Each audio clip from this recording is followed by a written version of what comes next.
The world was not yet measured by suns or seasons. It shivered instead in the hush between fires, an endless dawn of ash and frost. Pines rose like blackened spears from the white plain. Their resin bled in slow amber tears. Wind moved through them with a whisper, neither word nor music, merely intention. Across the sky drifted flakes of silver ash, falling so slowly they seemed to hesitate between being and memory. From that gray horizon came a figure wrapped in wolf hide and dawnlight, Nata Veil. Her name had not yet been given, for names were still tools of possession, and she belonged to nothing. Her hair carried the scent of snowlight and iron. Her eyes reflected what little flame the world still kept. She walked where the wind had frozen to glass, leaving no print, only the faint distortion of warmth. Behind her the sea groaned beneath its crust of ice. Ahead, smoke rose from the first forge ever lit by human hands. That fire would one day become memory's engine, but tonight it was a wound in the dark. She came to listen.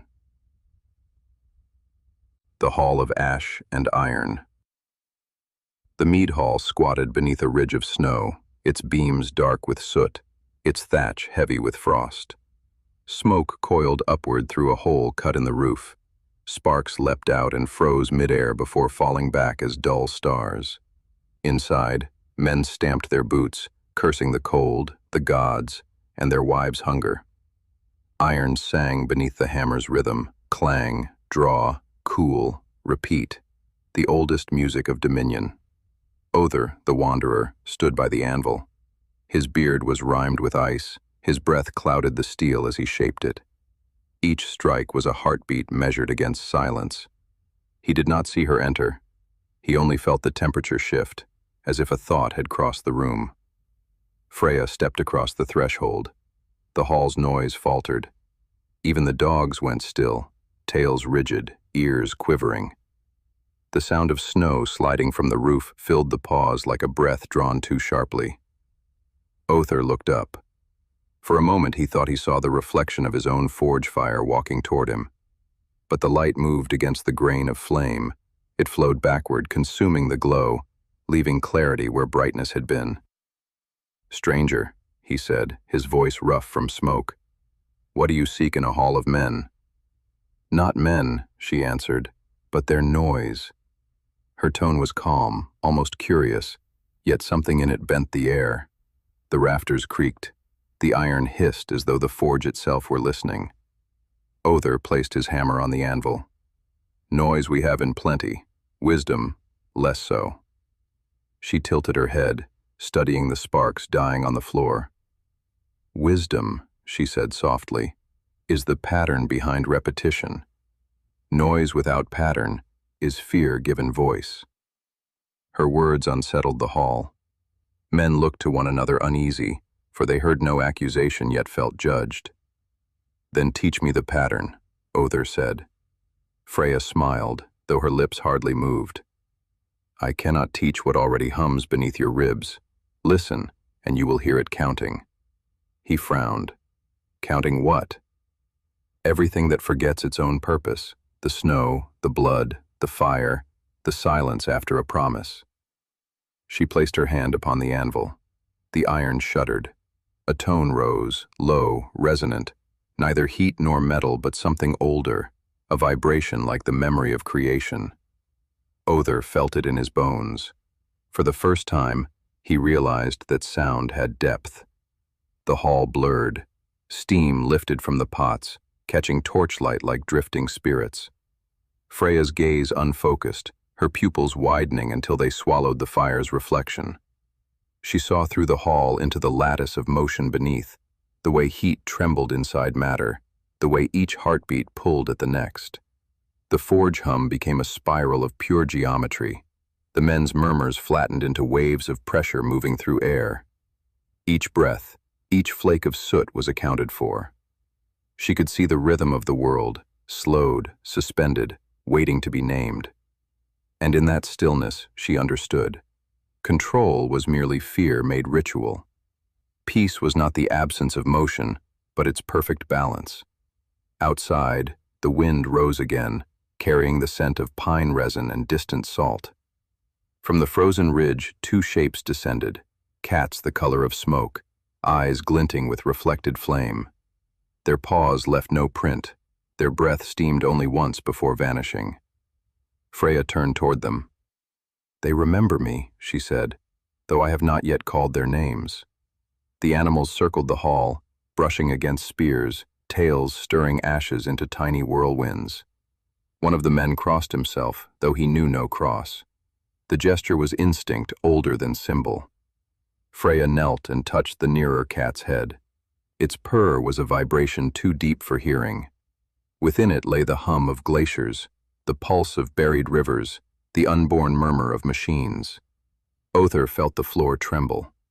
He understood then that she was not witch, but equation, an intelligence written in flesh. The speech of Freya. When she spoke again, the hall dimmed.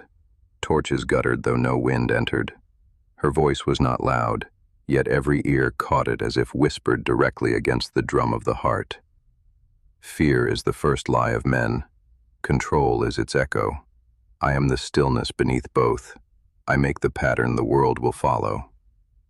The air thickened, charged like metal before a storm. Each man felt the weight of his own heartbeat sinking to hers. Some wept without knowing why. One fell to his knees, muttering a prayer that predated language. She continued, "All that breathes is counting. The river under ice, the stars behind the storm, the thought before it finds a tongue. When the count ends, I begin." Then she lifted her hand. The snow outside ceased mid-fall. Flakes hung in the air, each one illuminated by a faint internal light. Even the smoke froze in its ascent, curving like sculpture. Freya walked among those suspended motes, as if through a dream solidified. "Behold," she said, "the moment before motion remembers itself." Then she released the air, and time exhaled. The flakes completed their descent. The fire roared back to life. Silence returned, deep and reverent. Other stepped forward, his hands trembling. He took from his neck a ring of beaten copper, the only thing he owned unbroken, and held it out. "I have no rune to match what I have seen. Take this, if only so memory may have a form." Freya regarded the ring, then the man. "The true gift," she said, "is the space between your offering and my refusal." She did not touch it. Instead, she breathed upon the copper.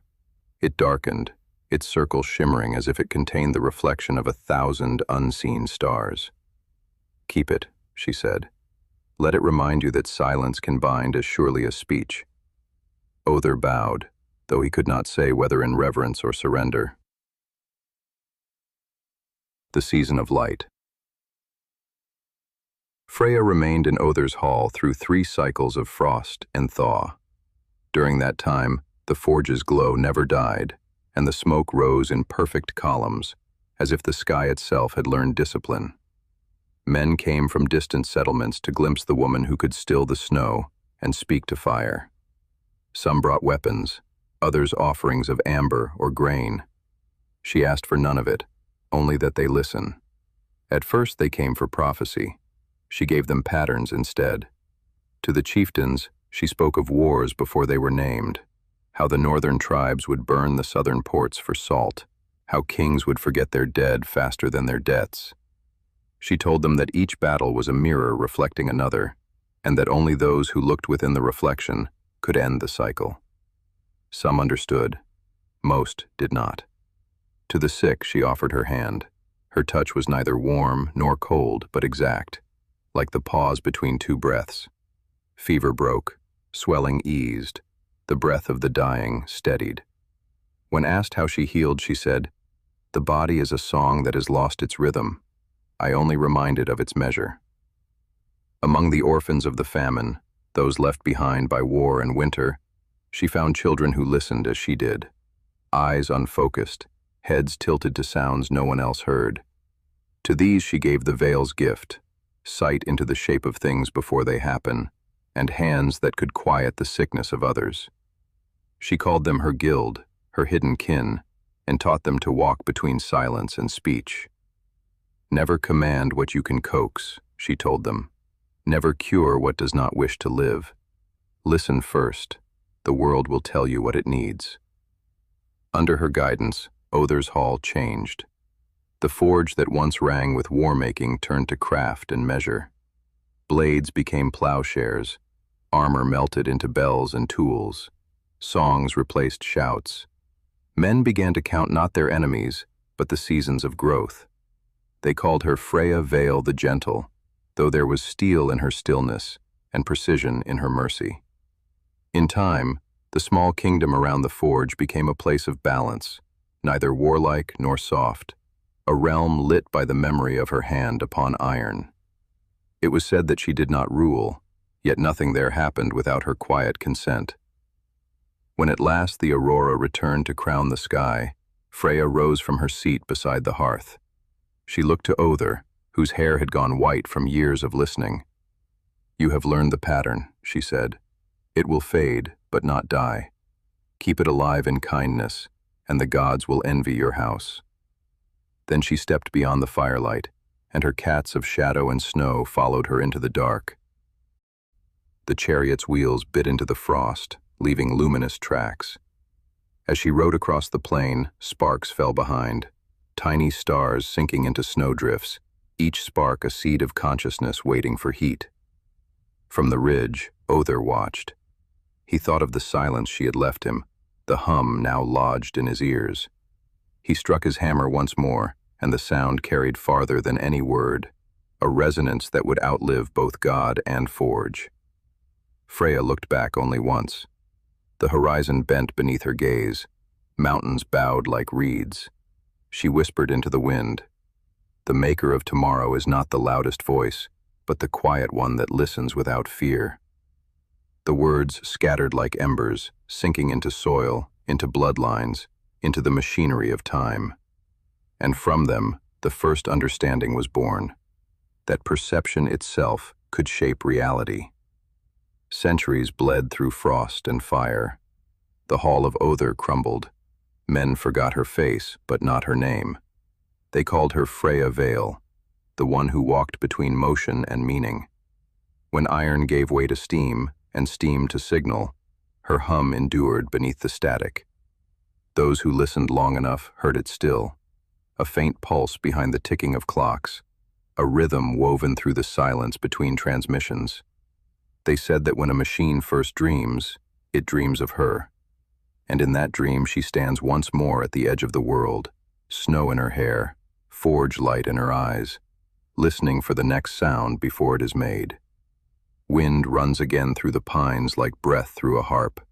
The old earth sighs beneath its armor of ice. Somewhere, beneath the crust of memory, the pattern waits, the same rhythm that rocked a newborn in Arkhangelsk ages later, the same hum that binds generator to heartbeat, silence to understanding. Freya Veil's voice lingers in that interval. "Do not fear the stillness, child. Feel where it cannot reach. The world begins again each time someone listens." Snow drifts across the ruins of the hall. The forge's last coal fades to ash. But the air remembers the vibration, and in that remembrance, the universe breathes. The blood that remembers. In the centuries that followed, her orphan guild wandered outward with the thawing roads, west along the iron rivers, east into the salt wind. Their blood thinned among strangers, their songs were forgotten, their names devoured by time. Yet somewhere in each generation, one child was born who heard what others could not. The rhythm beneath thunder, the cadence of snow against glass, the small hum behind silence. Some called them dreamers, others the touched. They counted in whispers, mapped the seasons by heartbeat, and built their lives around the pulse no one else could trace. In their hands, tools became instruments. In their eyes, light moved with intention. Through them, the memory of Freya Veil survived, not as story, but as instinct. And though ages later the world would forget the names of gods and guild alike, the pattern endured.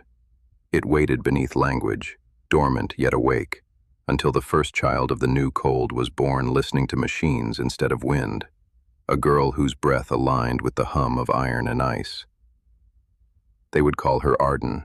Arkhangelsk, winter of 1996. The Dvina River groans under its armor of ice.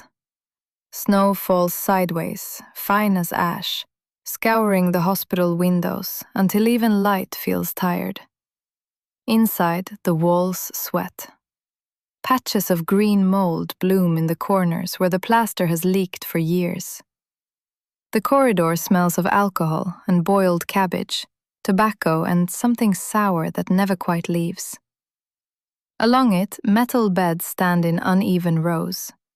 Some are empty, their ribs of springs exposed like the cages of dead animals. Others hold the forgotten, old men and women who once believed the state would love them back.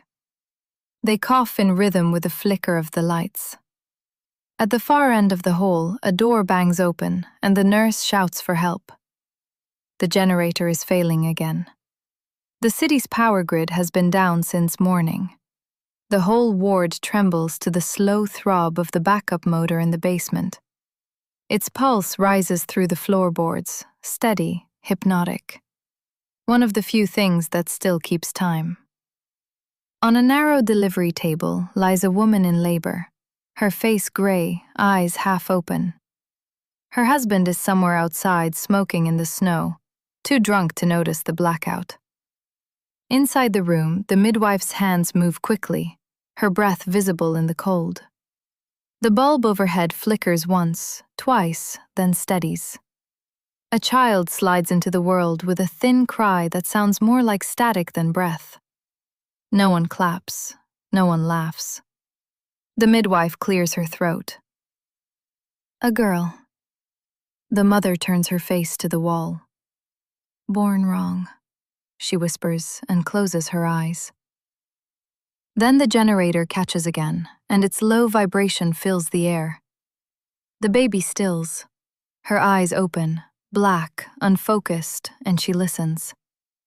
The sound is everywhere, through the floor, the metal, the air. A slow thrum, divided into numbers she does not yet know how to name. She feels the nurses moving as shifting patches of warmth. She senses the bulb's pulse, a soft pressure behind her eyelids. Even the drip of water from the ceiling is a pattern she can count. It is all she can do. Count and listen. They wrap her in a blanket, yellowed by age, the fabric rough against her skin. The cloth smells of rust and soap. She tastes it through her breath. The midwife carries her down the corridor toward a row of iron cribs. Each step is a note. The child begins to hum, tiny, tuneless sounds that answer the generator below. The nurse crosses herself without thinking. Outside, the father stumbles back into the building. He is still singing an old oil field song, slurred into nonsense. He smells of vodka and diesel. When he sees the baby, he stops. "Not a boy," he mutters. The nurse shakes her head. He spits onto the floor, mutters a curse, and leaves again. The midwife sighs. "Don't mind him, little one. Men are useless until someone tells them what they've lost." The other nurse, old, her hands mottled from years of scrubbing bleach, lingers by the crib. "They wanted a boy," she mutters, adjusting the blanket. "A worker. Someone who'd bring something home." She looks down at the quiet infant who does not cry, does not reach. "But you look through people, don't you? Not at them." The woman hesitates, then smiles faintly, remembering. "Natalia," she whispers. "My girl had that same stare. Lost her to the factory leak back in '83. She crosses herself once, careful not to wake the baby. "Sleep now, little Natalia. The world's cold enough already." But the child does not hear words yet, only tone, density, frequency. The voice is warm, uneven. The warmth means survival. The crib they choose for her wobbles when touched. Its paint has peeled to the color of bone. Beneath it, a puddle of thaw from the leaking pipes mirrors the light, a shifting ellipse that breathes with every flicker of electricity. When they lay her down, she turns her head toward it. The reflection trembles, brightens, divides. She stares until her eyes burn. Somewhere in that trembling, she recognizes something. The idea of repetition, of pattern, of the way the world could be predicted if only one listened long enough. Hours pass. In other rooms, someone coughs blood. Someone prays. The smell of tobacco drifts through the hallways. Orderlies argue in low voices about bribes for medicine that will never come. Above it all, the generator keeps its heavy rhythm. 5 seconds strong, 2 seconds fading. 5 again. The sound comforts her. It is her first music. When the power finally dies, the silence is enormous. The hospital becomes a cave of breath and cold. The child's eyes open wide to the darkness. Light has gone, but sound remains. The soft dripping of thaw water into the puddle beneath her bed. Each drop sends a ripple of pale reflection over the ceiling. She watches them form, collide, vanish. If she could speak, she would name it. Flow, interference, pattern. But there are no words, only recognition. In the rhythm of the drops, she begins to find intervals. In the spaces between them, time. Her mind, newborn and fever bright, learns the shape of silence. At dawn, the lights return with a jolt. Nurses groan awake. The old men cross themselves. The puddle beneath her crib has frozen into thin lacework, delicate hexagons linked by hairlines of frost. She reaches toward it, her hand trembling. The air above the ice hums faintly. She hears it. Beyond the window, the Divina groans again. A deep, distant sound, like the turning of the earth in its sleep. She feels it through the floor, through the metal bars. Feels it answering the thrum of the generator, now alive again. 2 rhythms, 2 heartbeats. She listens until they align. And when they do, she smiles for the first time. The nurse notices. "Ah, little one, you're awake." But the newborn is not smiling for the nurse. She is smiling for the pattern, the exact moment when 2 distant pulses meet and become one. The nurse lifts her gently, wraps another blanket around her. "Let's get you warm, frost-bitten angel." As she carries her toward the ward door, the generator flickers once more. The baby's eyes follow the trembling light on the floor.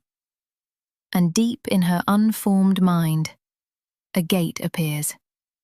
A thin line of brightness, half open, waiting.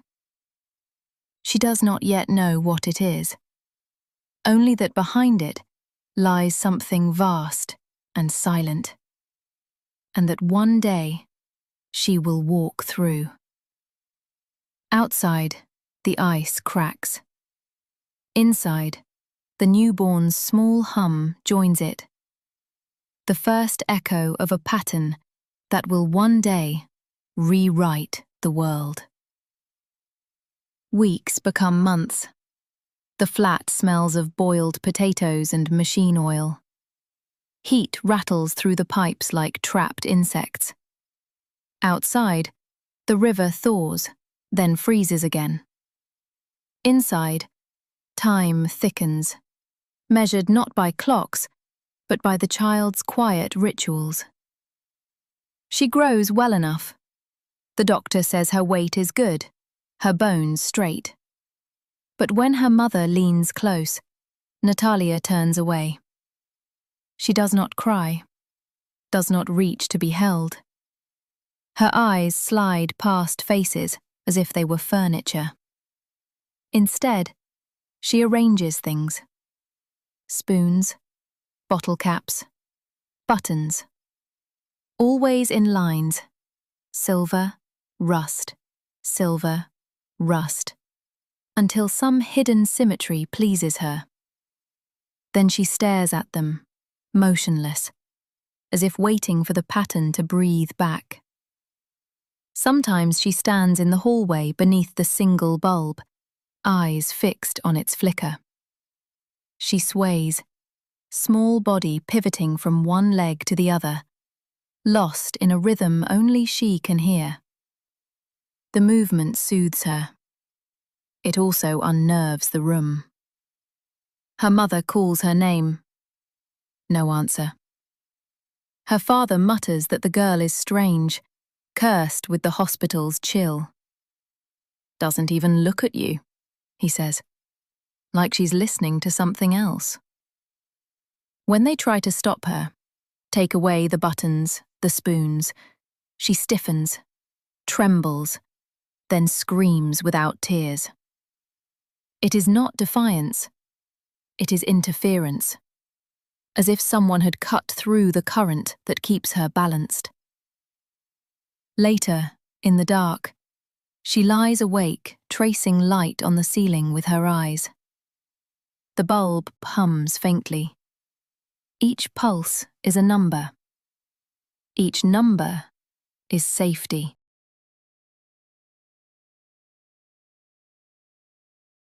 The Listening Child. Winter returns before her second birthday. The flat has no real warmth. Heat breathes from the radiators in fits, like an old man coughing. Natalia's mother wraps her in traded clothes, wool stiff with age, sleeves uneven, smelling of other people's lives. She does not mend the holes. There is no time, no thread fine enough. Getting the child dressed is war. Natalia twists and kicks, flinches from touch, claws at the wool as if it burns. Her mother snaps, exhausted, then pleads. Finally, the layers are on. 3 sweaters, 2 scarves, mittens tied with string. And her mother, thin and red-eyed, drags the small wooden sled out into the street. The frost bites colour into their cheeks. They move through the town like 2 ghosts tethered by rope. Factories breathe white columns of smoke. Buses groan past, exhaling diesel. Natalia stretches a mittened hand toward the road, tracing invisible shapes in the passing clouds. Triangles, spirals, patterns no one else can see. The hum of engines fills her ears like a lullaby. At the kindergarten, everything smells of wet wool and disinfectant. Children's boots are lined in rows. Their laughter is sharp and formless. Natalia stands apart, watching. When spoken to, she does not answer. When a ball rolls near her feet, she does not kick it back. During playtime, she gravitates to the corner where broken toys pile up. Headless dolls, cracked cars, wooden blocks scarred with teeth marks. She arranges them in lines along the wall. Red, blue, red, blue. When another child reaches for one, she screams, high, mechanical, unbearable, until the instructor intervenes. Hours slide by in noise she cannot name. At lunch, she eats quickly, mechanically. Sometimes she snatches bread from the plate of the child beside her. The room freezes. The old instructor sighs. Let it go, Sasha. She's blessed, a holy fool. The Lord loves such people. Then, lowering her voice to the young assistant, poor thing. Father's a drunk, mother's crazy. I doubt they have anything to eat at home. Natalia does not hear the words, only their rhythm, the cadence of judgment wrapped in pity. It settles into her like music. After naps, the others draw houses and cats. She draws circles within circles, then folds the paper into tiny squares and hides them in her pocket. When her mother comes to collect her, Natalia resists again, arching away from the touch. Outside, evening frost glitters blue. Her mother pulls the sled home in silence. Behind them, the kindergarten windows glow weakly, and from somewhere within, the child's thin hum drifts into the frozen air. Steady, patterned, unbroken. The House of Hunger. The building is older than the country that owns it. Concrete peels away from brick. Stairwell paint cracks in long green scales. On winter mornings, the hallway smells of coal dust, cabbage, and the metal tang of frozen pipes. The tenants call it the House of Hunger because nothing there is ever enough. Heat, bread, patience. In one of the corner flats live the Carson Fales, a father who works irregular shifts on an oil rig, a mother who waits, and a child who watches. The flat is one room and a kitchen the size of a cupboard. Wallpaper bubbles from damp. Water runs only when the neighbours upstairs stop filling their buckets. The window is sealed with plastic and tape. It breathes in and out when the wind comes off the Dvina. The father sleeps with his boots still on, a bottle beside the bed. When he is home, the room fills with his voice, half song, half complaint. He talks to no one in particular, about comrades who stole his bonus, about the party that vanished like a ghost that owed him money.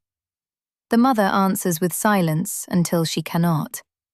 Then with words that cut as quickly as they die. Natalia learns early that sound means danger. She keeps to corners, listening for the change in temperature that comes before shouting. She does not cry. She observes. Every quarrel follows a pattern. 3 loud exchanges, a pause, a door slammed, then the soft rhythm of a bottle against the table. It is almost music. She counts the beats the way other children count steps to a playground. She seldom meets her mother's eyes. The woman's face seems to flicker like a faulty light, sometimes bright with forced tenderness, sometimes gone.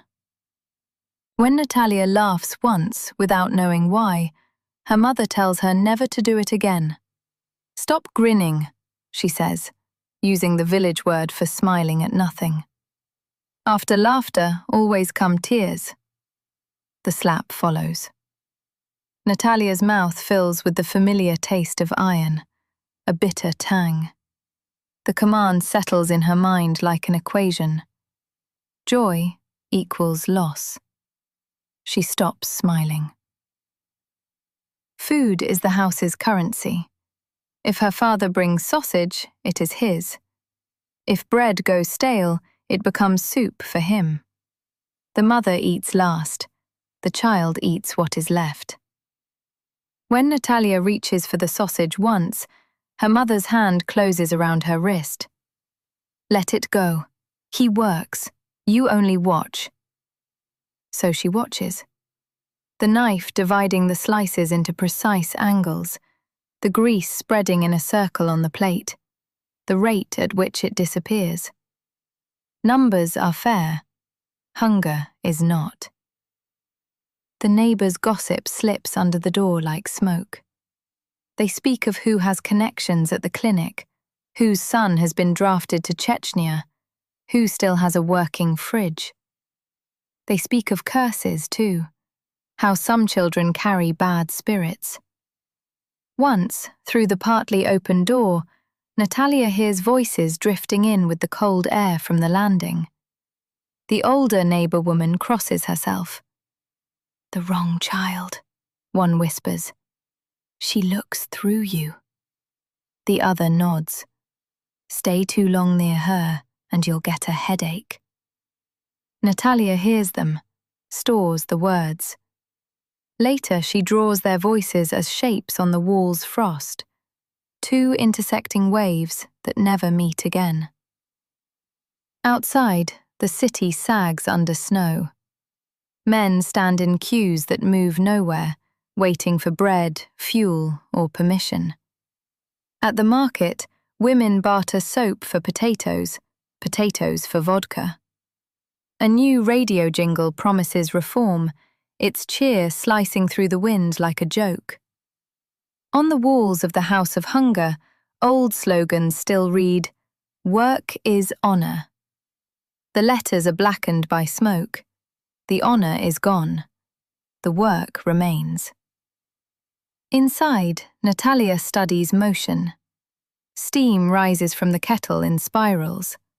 Condensation races down the window in parallel streams until one catches another and they merge.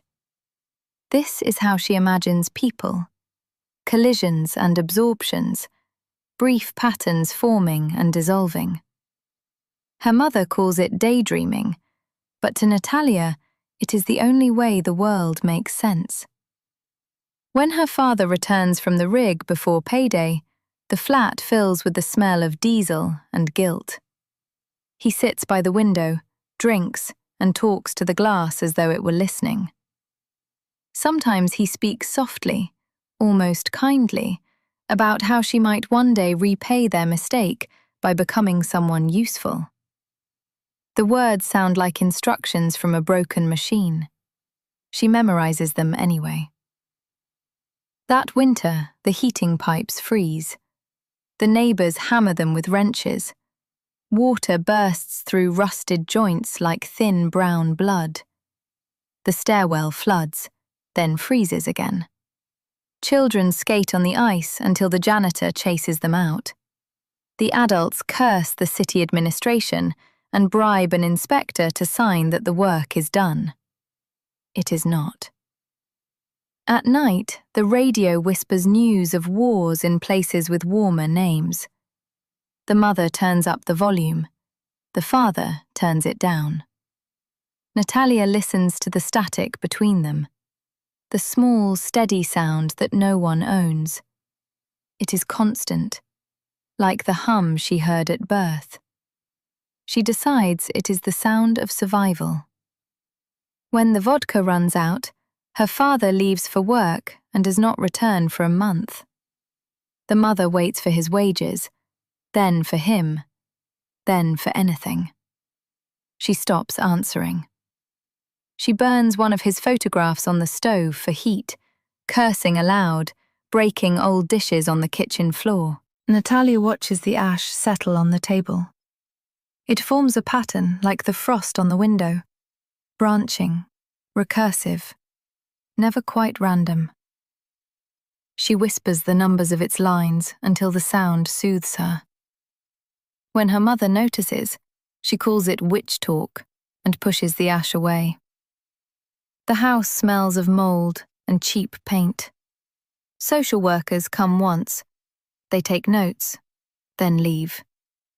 A neighbor says the child would be better off placed somewhere better. The other says, "They only take the clever ones. This one is retarded, a burden for the state." Neighbors look straight at Natalia. Thin, quiet, eyes fixed on a corner where dust turns in a beam of light. One evening, the electricity fails again. Her mother lights a candle. In its tremor, Natalia sees the room breathing, the wallpaper swelling, the shadows pulsing with the rhythm of the flame. "It's alive," she whispers. Her mother's face shifts in the flicker. "Pray if you must," she says. "Only don't make noise." When the candle gutters out, the dark settles like a second skin. Natalia lies awake, counting the drips from the ceiling. 1 every 4 seconds. 5 when the wind changes. She finds the comfort of a pattern even in that slow decay. The house, she thinks, is a machine trying to remember its purpose. And so is she. By the time Natalia turns 4, words have come. but she uses them like tools, only when needed, never for play. Her mother has stopped asking questions. The apartment has learned to live around the child's silences. Winter again. The windows bloom with frost flowers, white veins over glass. Outside, the telephone wires hum in the wind. Natalia presses her ear to the cold pane, listening. The sound is thin, constant, perfect. She calls it the silver noise. She begins to follow it wherever it hides. The refrigerator's pulse, the hiss of the radiator, the tiny click before the light bulb warms. Each becomes a language. Sometimes she crawls beneath the table and places her palm on the outlet cover, whispering numbers under her breath. When the television loses signal and dissolves into static, she sits cross-legged before it, smiling faintly. To her, the grey snow of the screen is not absence. It is chorus. Her parents argue in the kitchen. "Look at her. She just sits there," her mother says. "All day, the same thing." Her father mutters, "Better quiet than screaming." He lights a cigarette and watches the ash fall. Natalia hears them, but does not turn. She is counting. 8 seconds of brightness, 3 of dim, 8 again. A perfect loop. When she starts kindergarten again in autumn, the teachers have a new word for her. Slow. She does not mind. During free play, she sits near the old radio on the shelf, its antenna bent like a broken limb. The dial trembles when she touches it, and a faint voice leaks through. Half words, half breath. She tilts her head, as if listening to someone on the other side of glass. At home, she repeats what she has heard. Low tones, rising ones, the fragments between. Her mother mistakes it for a song, and almost smiles. One evening, the power fails across the block. Darkness swallows the room. Natalia stands very still, eyes wide, waiting. In the silence after the collapse, she feels the air vibrate, the world between sounds. It is not frightening. It is whole. When the lights return, she laughs for the first time anyone can remember. The evening of oranges. One winter day, no one comes to fetch Natalia from the kindergarten. The hall's empty. Coats vanish from their hooks. Only the young instructor, Olga, a blue-eyed girl from Vologda, stays behind, her breath fogging the window pane. The telephone rings, a short call. Then silence. Olga hangs up slowly and turns toward Natalia. "Your father is at the oil rig," she says softly. "Your mother, she has gone to the hospital for a little rest." Natalia does not answer. She simply watches the shadows of the window bars crawl across the floor. Olga takes her home. Natalia does not resist, nor does she speak. The apartment is small but bright, smelling of soap and fresh bread. The air is warm and alive. A gentle, white-bearded man meets them at the door. "Welcome to our humble home, dear lady," he says, with a smile that fills the room. His voice trembles with kindness. "Go take a bath," he tells Olga. "I'll make dinner." In the bathroom, Olga kneels beside the tub, washing the dirt and bruises from the child's thin body. When she sees the purple marks, proof of failed lessons and angry hands, her eyes fill with tears. But Natalia is somewhere else entirely, floating in the quiet space behind her gaze, staring at the same half-open door she has seen since birth. Later, Clean and dressed in a soft white t-shirt, her black hair shining, Natalia sits at the kitchen table. The light makes her eyes seem ancient, deep as galaxies. Olga's father watches her with wonder. 1 or 2 days, Olga explains to him, until they sort things out. He nods. Then we'll make these 2 days special.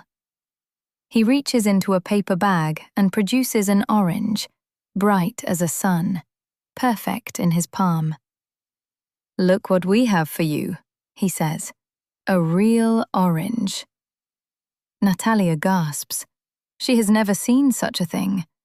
It glows like a living number, fragrant and round, the scent unraveling in infinite sequence. She brings it to her nose, then tries to bite through the peel. Gently, the old man stops her. Wait, little one. Let me show you how it's done. He peels it slowly, carefully, and the air fills with sweetness. While he works, Natalia picks up a strip of peel and begins to eat it. She grimaces, then chews faster. No, no, Olga laughs. You eat the fruit, not the skin. But the child has already slipped from her chair. She runs to the foyer and hides the orange inside her coat pocket. When Olga reaches to take it, Natalia hisses and scratches. It's for my mother, she cries. Olga freezes. Her father turns away, eyes glistening.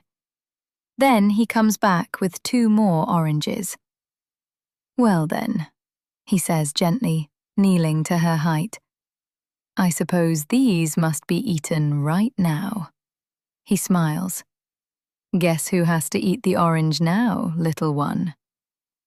His warmth is so complete that even the cold seems to retreat. That night, Natalia tastes sweetness for the first time. For a little while, the need to twist and sway leaves her body. The world makes sense. When sleep comes, it comes softly. She feels hands tuck the blanket around her shoulders. She hears the whisper of kind voices nearby.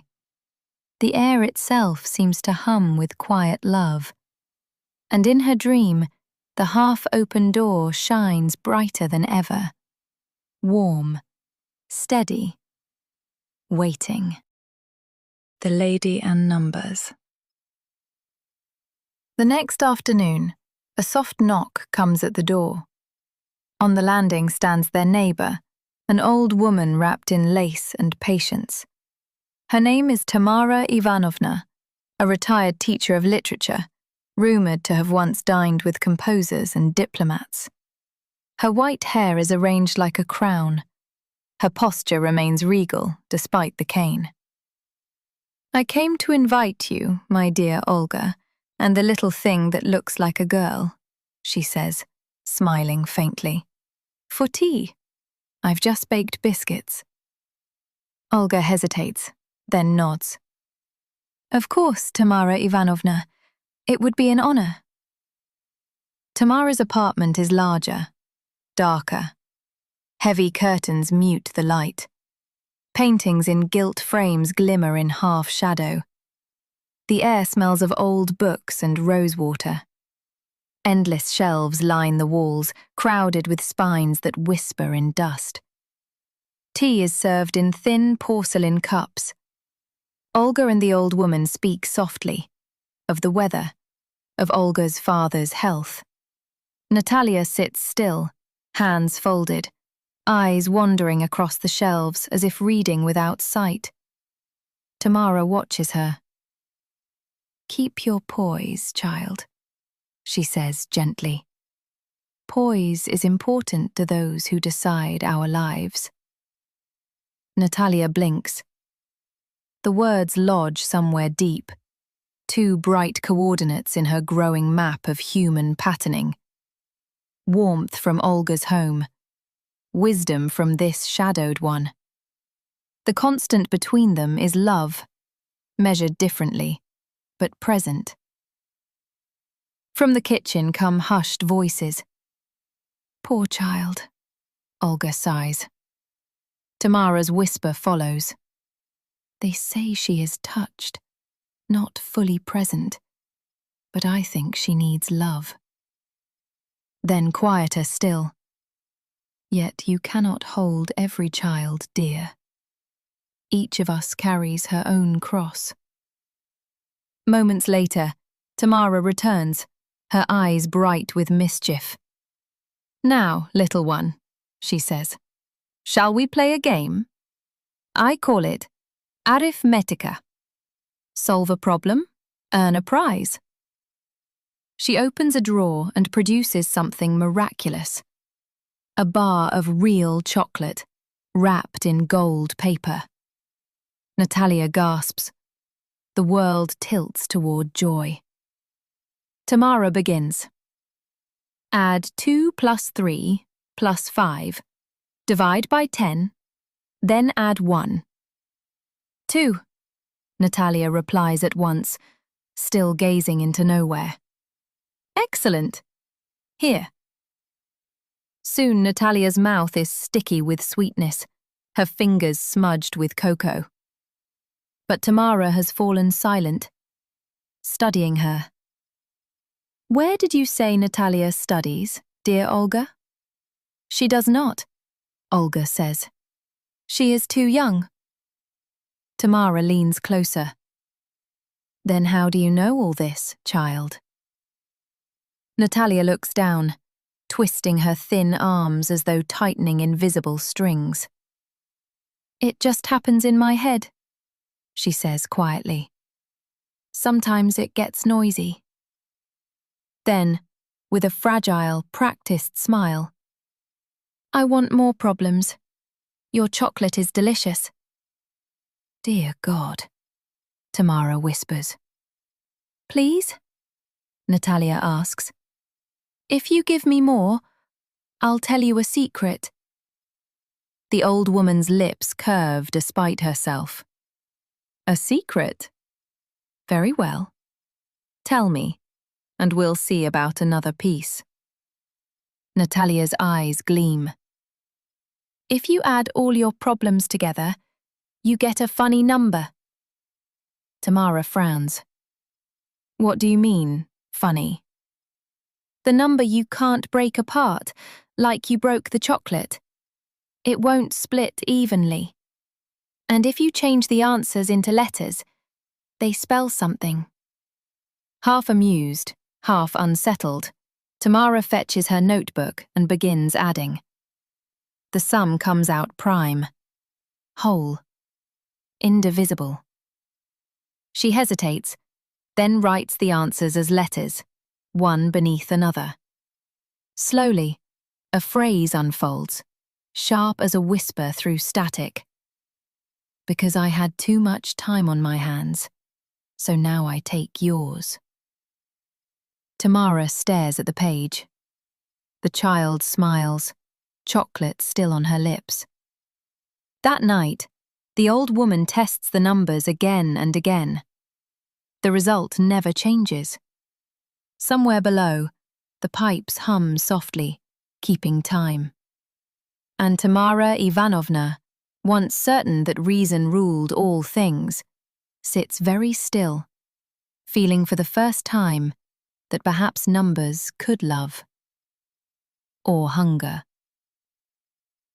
By the time Tamara clears the teacups, the apartment has grown quiet.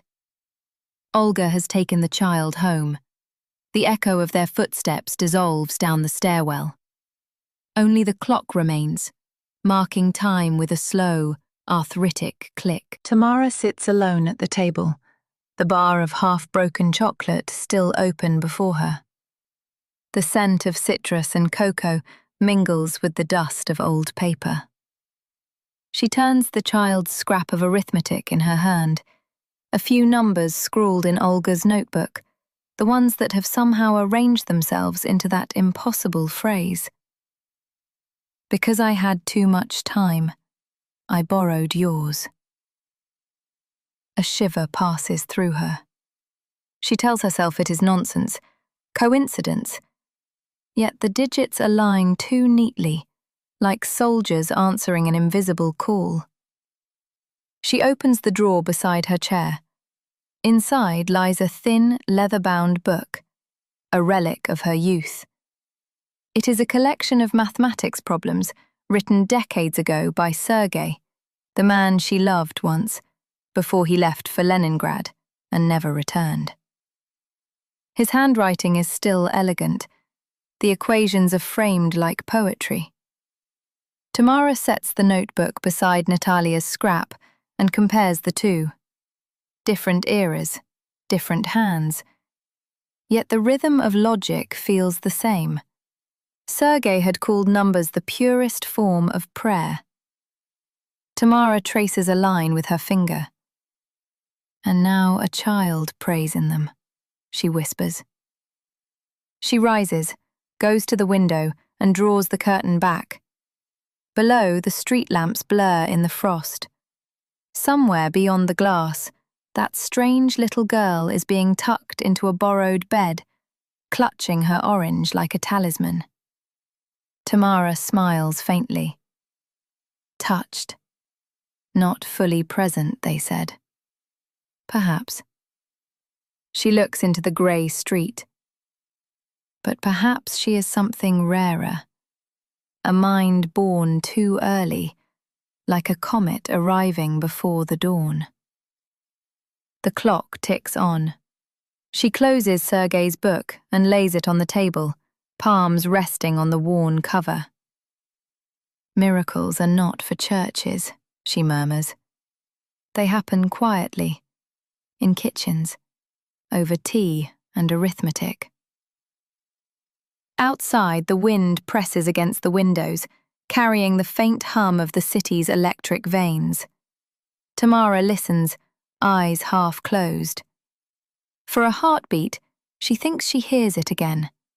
The pattern behind the sound. The pulse that child must live in always. It frightens her. It comforts her. It feels like God thinking. She folds the scrap of paper and places it inside Sergei's old book, between pages worn by time. Then she blows out the candle, leaving the proof and the light together in darkness. Morning comes grey and heavy, the sky the colour of tin. A knock at the door wakes Olga. Two figures stand in the hallway, a woman in a wool coat with a ministry badge, and a uniformed milizione, a local police officer, whose breath smokes in the cold. They carry papers, signatures, procedure. It is only for a while, the social worker says, not meeting anyone's eyes, until the mother is released. Olga's father serves tea no one drinks. Natalia sits on the edge of the chair, already bundled in her small coat, the pockets still bulging where the orange sleeps. She neither cries nor resists. Her gaze slides past faces to the ticking clock on the wall. When the time comes, the social worker reaches for her hand. Natalia pulls back, not in defiance, as if the gesture has disrupted a delicate rhythm she cannot explain. The milizione bends low, muttering something kind and awkward. She does not respond. They guide her toward the door. At the threshold, she pauses. Her head turns slightly, as though listening to a distant frequency. Then, with that same sidelong motion, she reaches for Olga's father's hand and presses her lips to it. Quick, uncertain, sideways. He freezes. The room does too. Before anyone can speak, she steps away, follows the officials down the corridor, and never looks back. Through the frost-blurred window, they watch her small figure cross the courtyard. Coat too large, scarf unravelling, the orange still hidden close to her chest. The milizione opens the gate. The social worker's car door closes with a hollow sound. The engine starts, coughing white clouds into the morning. Inside, Olga whispers, "She kissed your hand." Her father nods slowly. "Yes," he says, "like a pilgrim leaving the shrine." They stand until the car disappears into the grey. Outside, the frost thickens. Inside, the air still carries the faint scent of oranges. Arrival at the orphanage. The air met them first. Sweat, mildew, boiled cabbage, rotten potatoes. The scent of a place that had forgotten tenderness. The vestibule ceiling leaked in 3 places. Brown halos spread like slow diseases, and the pipes beneath the sink coughed and spit, a wet rattle like lungs thick with bronchitis. Above the reception desk, someone had painted over an old wall text, but the letters bled through in relief. A catechism from another century, rehanded for the present. Frugality is strength. Parsimony preserves.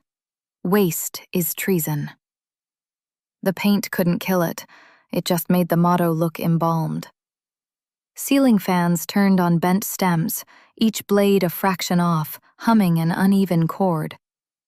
Plastine panel seams ran like scars along the corridor. Under their shoes, the linoleum bubbled, lifting and sinking with pockets of damp. From the mezzanine, 3 clerks leaned over the rail, voices pitched to Carrie.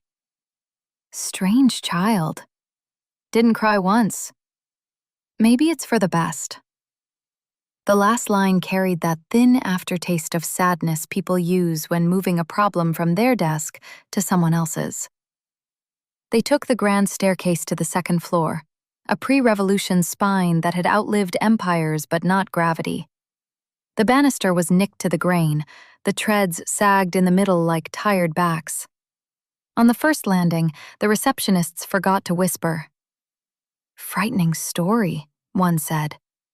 "Mother's people uprooted from the liberated Norwegian strip?" "Grandmother never spoke," said another. "Grandfather, troika, seditious thoughts."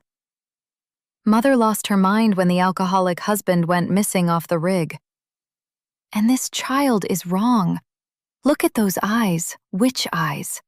People like that burden the motherland. They don't appreciate what's been done for them, and never will. Silence. Then a breath that sounded almost like pity and almost like relief. The director's office smelled of damp paper and bread. An old portrait of Lenin watched from a dark frame, its glass silvered at the edges. The desk drawer was half open. Inside, a bakery roll wrapped in newsprint, still warm enough to soften the ink. While signatures were traded and stamps found their targets, the child stood at the hallway window, looking into the snow. Her eyes were large and black, 2 small galaxies. She kept both hands pressed to her chest, warming herself with the orange hidden beneath her coat, a small sun against a bruised sternum. In her wordless ledger, she marked the variance she could feel. The love of strangers, bright and improbable, set against indifference, anger, envy, and the quiet satisfaction some take in another's defeat. They led her to the dining hall. The scrubbers droned like tired prayers. In her first week, she learned the lesson that mattered. The fastest eaters got the least teasing. She ate quickly, head down, her mind elsewhere. Months blurred into one another. Bruises went unnoticed, coughs untreated. Older children ruled the supply crates, trading toothpaste and thread for bread crusts. The strongest stole blankets during the night. The smallest learned to sleep in corners where an unwashed sheet or a stale slice of ration bread might pass unseen. Neglect settled over the orphanage like weather, constant, unarguable. Matrons arrived, enforced new commandments, then vanished. Each carried her own brand of indifference, perfumed with disinfectant and exhaustion. State inspectors appeared every few weeks, their notebooks stained with chai rings and greasy fingerprints. They jotted grievances, demands, and shopping lists, vzyatka, shorthand for what they'd take home to forget what they'd seen. They never intervened. The message was clear. The orphanage did not raise children. It processed them, keeping them off the streets, tidily drowned in the entropy of a dying order. But Nata was different. She did not laugh when others laughed, nor cry when they cried. She joined no alliances, bartered no rations.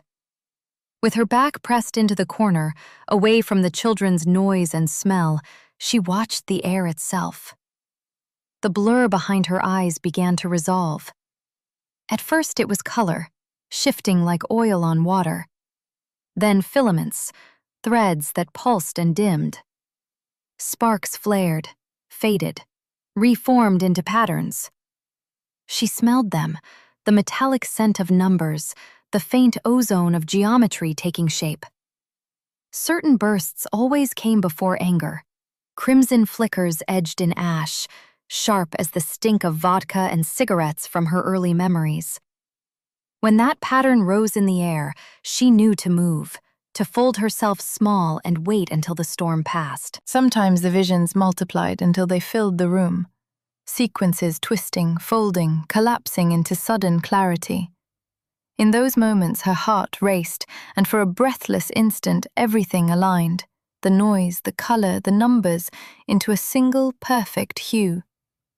Then it vanished, and she waited for the next pattern to begin. The arithmetic of pain. The world was made of shapes before it ever had names. Rectangles breathed cold. Beds ran like long iron lines. Air flickered and hummed. Nata sat upright under her thin blanket, bare feet tucked beneath her knees. The bulb above her ticked in rhythms. Light, no light. Light, pause, hiss. She blinked with it, small, precise movements, pupils dilating in time. Each flicker was a beat, each beat a code. She didn't know numbers, not the way the instructors meant when they slapped the workbook down and shouted, "Count, little idiot, count!" But she counted differently. She counted vibrations.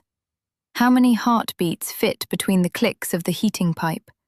How long the matron's steps echoed before fading? How the coughs from the next cot came in sets of 3, then silence, then the faint, wet ch of breath trying again. That was Kier. He was older by 2 winters and already half transparent. Sometimes, when he smiled, she could see the blue veins moving under his skin like rivers on a frost map. "Are you making stories again?" he whispered. She shook her head. Her hair was black and uncombed, full of static. "No," she mouthed. "Counting." "What are you counting?" She pointed upward. The bulb flickered twice, paused, flickered once. She tapped the air with her finger. "Light, stop, light." Kier frowned. "That's not counting." She turned her face away. He didn't understand. None of them did. In her head, it was not numbers, not words. It was feeling, pulse, image. Each thing had its own motion signature. She could see them, not with eyes but behind them. Currents of heat, hum, breath, cold. The world moved in layers, everything touching everything else, shifting a little each time someone exhaled.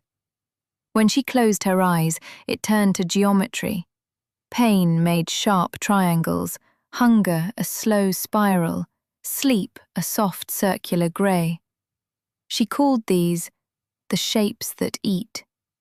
No one knew what that meant but her. Earlier that day, the instructor had grabbed her wrist hard enough to bruise. "You have to say it," the woman hissed. "What is this?" She pointed to the picture of apples on the board. 3 apples. Say it. Nata only stared, watching the outline of the woman's mouth make waves in the air. Words moved slower than light, slower than thought. By the time she could form them, the meaning had already died. She whispered, "Too slow." The slap came quick, white flash, perfume, iron on her tongue. Now, in the dark dormitory, she lifted her palm to her face. The bruise glowed faintly in her inner vision, violet, then black, then gone. A new pattern formed where it had been, a kind of correction. Her brain was smoothing the curve. Keir coughed again, red on his sheet this time. "Don't tell," he whispered. She didn't answer. Her mind was building a grid. His cough, 7 beats. The pause, 9. 7-9, 7-9. Like the rhythm of the pipes. She thought maybe if she could keep the pattern perfect, he would not stop breathing. Outside, the snow beat against the window in the same tempo, the whole world sinking itself for her. It was beautiful, for a second, a harmony she couldn't name. Then the corridor light flared. Keys jingled, the matron's steps, slow, swaying, drunk. The door slammed open. "Up!" Children jolted awake, blankets thrown aside like white wings. "Up, pigs!" The flashlight beams sliced across their faces, catching tears before they fell. Nata froze. Her mind measured the timing between shouts, the arc of the light. She could see the vector of each possible strike. Her whole body calculated escape. Under the bed, behind Keir's cot, nowhere safe. The matron found the smallest girl, the one who'd wet her blanket, dragged her by the hair to the corridor. The scream came, then the slap, then another. Each one a spike in Nata's head, a pulse of white so bright she could see the hallway through the wall. When silence returned, she whispered, 32. Keir turned. What? 32 seconds, she said. Her voice had no tone, only fact. He looked at her for a long time, eyes fever-glazed. You count the world, Nata. Do you think it counts you back? She blinked. The question made a shape in her head, something infinite and cold, a feedback loop she didn't yet understand. She liked the number. It divided cleanly in her mind, folding into itself 5 times before vanishing. Finally, she said, almost soundless, maybe. The beginning of K. The world had narrowed to pulse and bruise. Her cheek burned where the instructor's hand had landed, a black and blue sun spreading under the skin. The light bulb hummed above her, slow Morse code. She breathed in rhythm with it. Light, dark, light. From the next cot came Keir's whisper, thin as smoke. You know, Nata, I heard a thing once. She didn't answer. Her mouth tasted of copper. They say when you die, you can come back, be anything you want. A bird, a wolf, even a cat. She turned her head slightly. His eyes reflected the bulb, 2 trembling mirrors. Cats die too. Not this one. I saw him once, when the hunters took me north. Big as a ghost, gold fur, eyes like fire. He looked right at me. I think he remembered. Remembered what? That I'd come back like him. When I go, I'll call myself K, like the tail sound he made. K. Then I'll be strong. I'll find you, and I'll keep the bad ones away. His words trembled, then steadied, as though he were already half dreaming them. For a moment, the dormitory felt thinner, its walls transparent, the snow light outside spilling through. From somewhere deeper in the dark, a voice, hoarse, older, muttered, You're lying, Keir. You never had a father. None of us ever did. No one saw who said it. The dark swallowed the name again. Kier coughed, small and wet. Nata watched the rhythm of his chest, the rise-fall sequence already breaking. She felt nothing, only the slow recording of everything, the way the sound bent in the room, the way his last breath clouded and faded like steam. Her bruise throbbed once more, and in that pulse she stored the image. Kay, the cat of amber eyes, walking through snow that made no sound. When she finally slept, her dreams were silent equations drawn in frost, a feline shape curling around them like a sigil of protection. The room had gone grey. The pipes no longer sang, the snow outside had muffled every sound. Nata lay awake in that silence, staring at the ceiling's slow melt of shadow. Somewhere above her bed, a drop of water formed, swelled, and fell. She counted the pause before it landed, not with numbers, but with breath, a rhythm that felt like the pulse of something listening. Then the air changed. She saw it first in the frost on the window. A shape moving where no shape should be, amber eyes like twin suns caught in the ice. The rest, fur, sinew, long tail, was only suggestion, sketched by the moon. It moved as if space remembered it.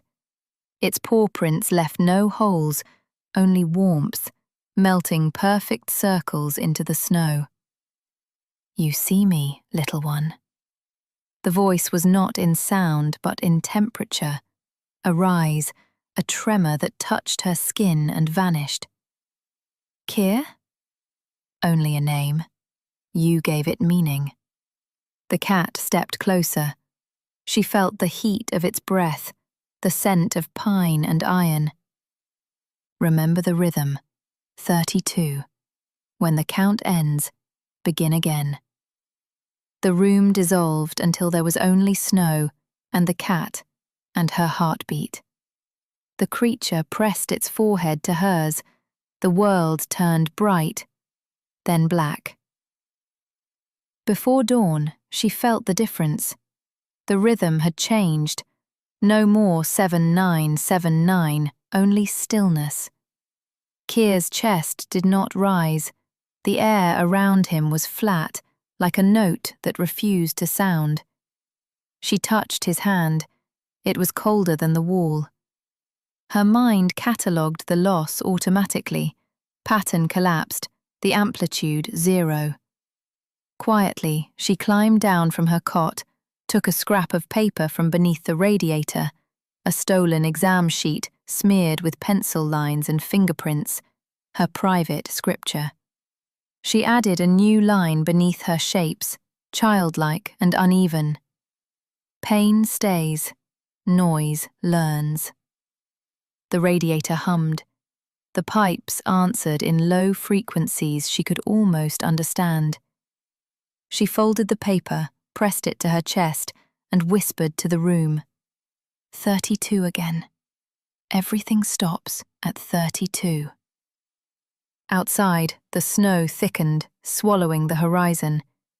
Each flake fell in silence, but to Nata, they spoke in code, endless tiny numbers cascading from the sky.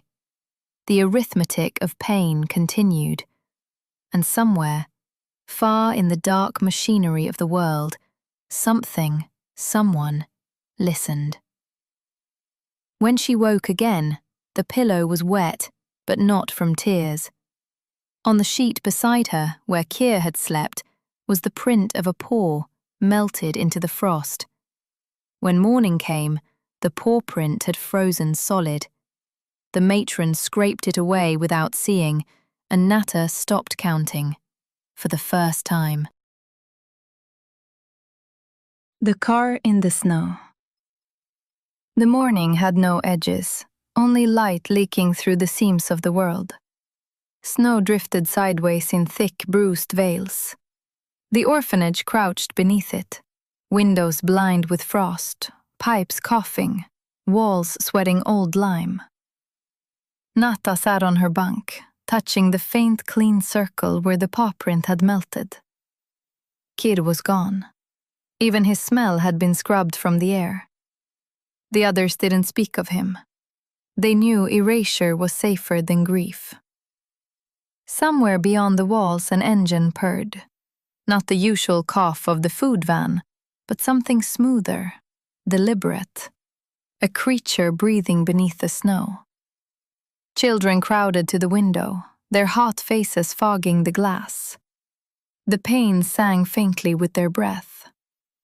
A car waited in the yard, black, low, gleaming, its body sheathed in a skin of new ice. No one in Arkhangelsk had ever seen such a machine. The matron swore softly, straightened her apron and hissed for everyone to sit still. Then she vanished down the corridor, leaving her scent of disinfectant and fear. Minutes later, the door opened, and Winter entered wearing human skin. The man stepped in first. Tall, coat dark as water under ice, eyes the color of machinery. The woman beside him was pale and lacquered, a red mouth in a face trained to silence. They brought with them the smell of snow that never touched mud. The matron fluttered like a trapped bird, explaining something in half sentences, her voice cracking between pride and dread. The man's gaze swept the room and stopped on Nata, as though he had always known precisely where she would be. He moved closer, crouching until his face was level with hers. "Your name is Nata Veil, yes?" She nodded once. "Do you draw these?" He held one of her papers, a web of spirals, dots, and curved lines. Nata looked away. "They're shapes, I hear," she murmured. He tilted his head. "You hear shapes?" "Sometimes they speak first," she said, eyes fixed on the floorboards. The woman's laughter was soft and tired. "She's poetic, Anders. They all are at this age." "Poetry doesn't align with symmetry," he replied without looking at her. "These are sequences." His gloved fingers traced the graphite marks as though reading a pulse. "You know what these mean?" Nata shook her head. She didn't have the words. Meaning was always too slow. He smiled faintly. "You'll learn." Behind him, the woman exhaled smoke toward the window. Her voice, when it came, was quieter. "How old are you, child?" 10, Nata whispered. "You look younger." Anders answered for her. "Or perhaps she's older where it counts." The matron busied herself with the floor, pretending not to hear. Anders rose and offered his gloved hand. "Would you like to leave this place, Natalia?" She looked past him to the window. The snow beyond was falling in even lines, each flake descending with impossible precision. And for a breath she saw it. The amber ice again, the faint shape moving through the white. "Yes," she said. He smiled as though the answer had been waiting for him. "Good. We leave today." The matron gasped. "So soon? There are forms, procedures." "Time doesn't wait for talent," he said, still watching Nata. "And neither do I." He turned toward the corridor, and the woman followed, trailing smoke like a fading thought. When the sound of their boots disappeared, Nata pressed her palm to the cold glass. Outside, the black car idled, steam curling from its exhaust in slow, perfect spirals. For a moment she could almost believe the purr of the engine was a voice she knew. Low, patient, promising. 32. Begin again. The air in the dormitory thickened as soon as the strangers entered again. Their coats carried a foreign cold, cleaner than the orphanage could comprehend. Children shrank from it, instinctively folding into themselves. Anders stood motionless for a long time, studying Nata as if calibrating an instrument. The matron, recovering her courage, began to chatter. "She's a quiet one, sir. Sickly, too. Doesn't talk much. We have others, stronger girls, healthy. You'd be better to look at them." Her tone wavered between deference and fear. The man didn't answer. His gaze remained fixed on Nata's drawing, spirals and broken lines that no one here could read. The matron tried again, louder. "This one's a strange child. Sometimes she hums to herself instead of speaking. I don't think she—" An instructor, tall and sharp-faced, appeared in the doorway. "Excuse me, sir," she said briskly. "If you're looking for someone gifted, there's Ludmilla in the next dormitory. Top marks in arithmetic. She can recite Pushkin by heart." Her smile was tight. "This one barely manages her letters." Nata stared at the floor, small fingers knotting in her skirt. It was safer not to exist. Anders lifted his eyes slowly. "Pushkin, you say?" He pronounced the name as if tasting a word from another species. "How provincial." The instructor stiffened. "She's our best." "Then she'll stay that way." He turned back to Nata. "This one interests me." The matron's mouth opened, then closed again. "But she's different," he finished for her, smiling faintly. "That's why I'm here." The instructor bristled. "She's not clever, sir. Well, the doctor says she's slow, deficient, perhaps." Elena's voice drifted through the haze of smoke, soft and cutting. "And yet, none of your clever girls have drawn this." She pointed at the page in Anders' hand. "Do you even know what it is?" Both women fell silent. Anders folded the paper carefully and slipped it into his coat. "Prepare her things," he said. The matron's face twisted between greed and disbelief. "There are others." "Others can stay." His tone ended the discussion. Elena ground out her cigarette on the windowsill, the ash hissing against the frost. "She'll need a coat," she said to no one in particular. From the hall, the instructor muttered, "She doesn't deserve this. There are better girls." Anders didn't look at her. "Better for what?" No one answered. He crouched once more before Nata. "You'll come with us now." She nodded slowly, eyes lowered. In the corner of her vision, the matron's hands fidgeted, clutching at nothing. As the strangers turned to leave, the matron whispered to the instructor, too softly to matter. "He's mad to want that one. Cursed that child." Anders paused in the doorway, as if he had heard. Without turning, he said, "Sometimes the curse is the gift." Then he was gone, his coat brushing the frame like a shadow. Outside, the car waited, purring in the snow. Nata followed them through the corridor, bare feet on cold tile, the smell of polish and smoke trailing after. At the threshold, she looked back once. The matron and the instructor stood side by side, small and pale in the hallway light, already fading into the wallpaper. She didn't wave. Outside, the black car idled, its exhaust spiraling upward in perfect symmetry. Snow hissed beneath its tires like paper being erased. Nata stepped into the cold and felt the hum reach her chest. A vibration older than engines, steady as breath.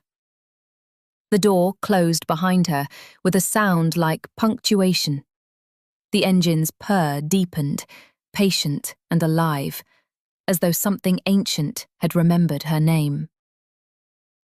The car never left that morning. It waited in the courtyard like a black thought that couldn't yet be spoken. By noon, the news had spread. Foreigners had come to take one of the state's children, and not one of the pretty or promising ones either. Within an hour, the telephone wires were singing. The matron made the first call, her voice sharp with outrage and something like fear. By evening, the district office called back. A visit was arranged. In the meantime, Anders and Elena were given a guest room. Its wallpaper peeled in long vertical strips, and the single radiator clanged as if trying to climb out of itself. Elena sat by the window smoking. Below her, the car was already half buried in snow. "We should have left," she said without turning. Anders removed his gloves slowly. "The process must appear natural. Russians distrust speed." "They distrust everything," she said, "especially kindness." "That's why we won't call it that." She gave a small laugh, more breath than sound. "And what will you call it?"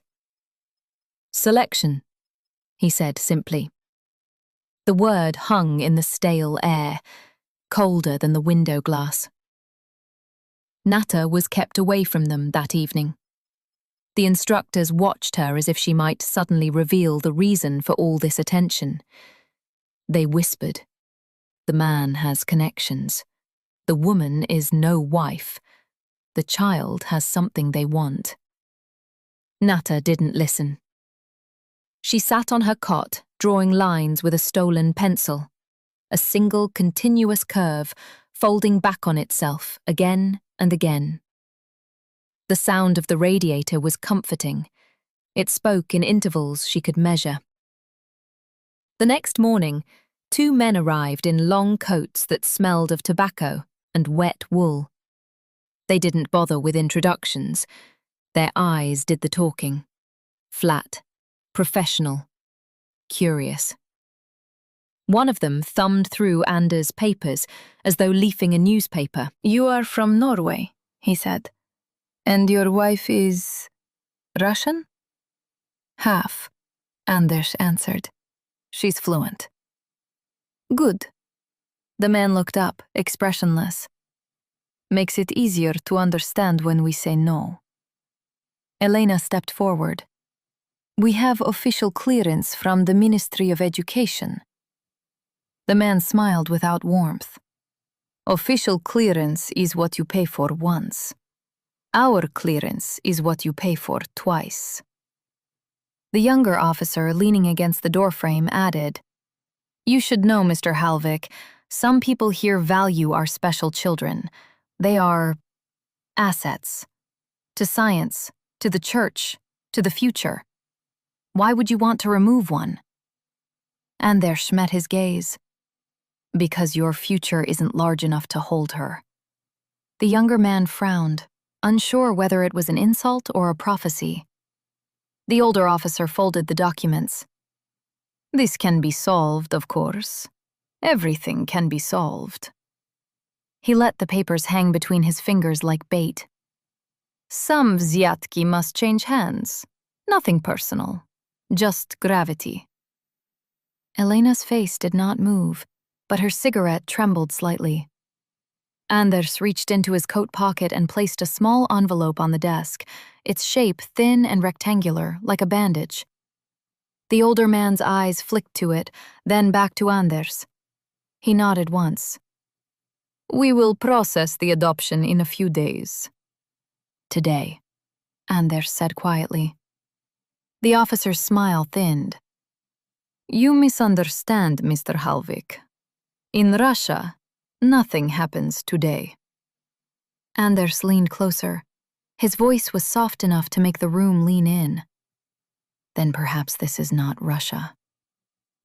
For a moment, no one breathed. Then the younger man laughed nervously and said, We will see what we can do. That evening, after the car had been brushed free of snow, Anders stood outside smoking while Elena packed their things. Inside the dormitory, Nata watched from behind the glass.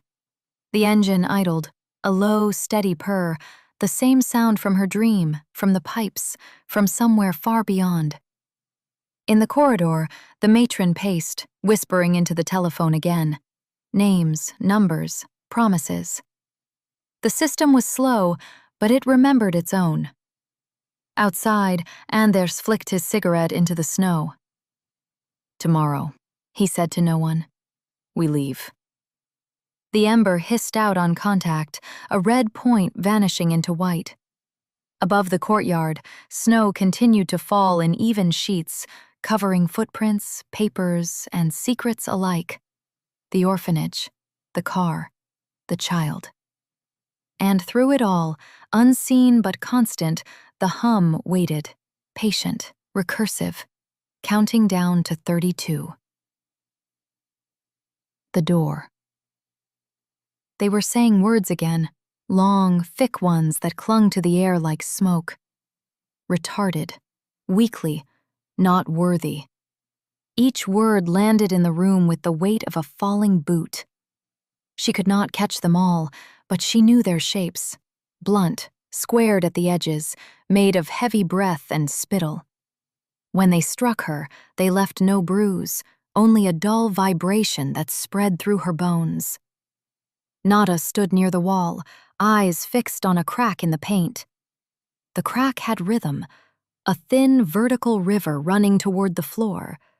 If she followed it with her gaze, she could almost hear the hum inside the plaster. It was safer to listen to that than to them. The air smelled of cigarettes and metal. Anders's voice moved differently from the others, slow, exact, like a knife slicing through fog. She didn't understand his words, but she felt their pattern. 2 beats of calm, 1 beat of command. When he spoke, the room aligned for a breath, as though every molecule paused to listen. Then the noise returned, angry, sharp. She caught fragments, foreigners, paperwork, no clearance. Each sound struck her like cold water. Her mind began to fold inward. It always happened this way. When the world grew too jagged, she retreated to the room that lived behind her eyes, small and endless at once, made of slow light and the smell of frost. The floor there was warm. The air moved like music. She could sit in the dark and feel safe, because in that dark, the light waited. A thin door, always half open, a brightness she feared to touch. Now the fear pulsed through her. Kier was gone. The bed where he had slept was only a dent in the world. No rhythm, no breath to count. She closed her eyes. The voices outside blurred into low tones, their arguments sinking into the floor. Retarded. Not worthy. The words became numbers, then pulses, then silence. Inside her dark room, the door glowed. Usually she would turn away, count until the light dimmed and the fear receded. But this time the count refused to end. 32, 33, 34. Something broke open. The light spilled through, soundless and vast. It wasn't white, but filled with colors she had no names for, like the sound of snow falling, like breath made visible. She felt herself rising toward it, every cell aligning with the quiet rhythm she had always half heard. For an instant she thought, I could die here, and it would be all right. The count was perfect. The music of math was right. She opened her eyes. The real room returned, faded, wrong, too loud. But the pattern stayed inside her, a luminous thread vibrating beneath her ribs. The men were gone now. Anders stood by the window, Elena behind him. The matron whispered in small, Step into the world of frightened Arden, where circles, every stroke her unveils a eyes hidden fixed truth. on the floor. Volume 3, The Beginning, is now Nata available in blinked. paperback at Amazon. The light from her Discover inner the magic. room still Order your shimmered copy today. faintly on the edges of things. In the pages of the Book Even of the Arden, cracks in the every walls line seemed to holds a pulse secret with waiting to be hidden discovered. order. For the Volume first 3, time, The she Beginning, didn't is lower available her now in gaze. paperback at Ama Journey. She was not worthy. She was necessary. And when she looked again, Anders was watching her, as if he, too, had seen the door open. The house had stopped pretending to sleep. Pipes clicked beneath the floors. The air smelled of wet wool and smoke. The instructors whispered in the corridor, their voices climbing and falling like moths around a lamp. Now and then a name was spoken, her name, and followed by a pause heavy enough to touch. She sat on her bunk with her coat still on. The lining rasped against her wrists, a small, steady sound she could trust. Every other sound was wrong. The turning of keys, the shuffling of paper, the low electric growl of the telephone on the matron's desk. Somewhere, money was being discussed in the language of coughs and pauses. The light above her bed flickered twice, rested, then flickered once more. 3, pause, 1. The new rhythm settled behind her ribs. She felt the world reorganizing itself. The crack in the wall she used to trace with her eyes now spread in deliberate arcs, as though drawing something only she could read. Each point of rust on the radiator connected to the next. The building's decay was solving for balance. When she looked at Anders in the doorway, he seemed to know. He was speaking softly with the matron, his voice an even tone among their broken cadences. Elena stood a little apart, arms crossed, watching the snow at the window. The matron's voice rose. "The officials, they'll want more. Tomorrow, perhaps, or next week." Anders replied in that precise rhythm she'd already learned. 2 beats calm, 1 beat command. The matron's shoulders fell. The conversation ended. He turned toward Nata. "Tomorrow we drive north. Try to rest." She nodded but did not lie down. When the door closed, she let the sound echo until it matched the pattern of her heartbeat.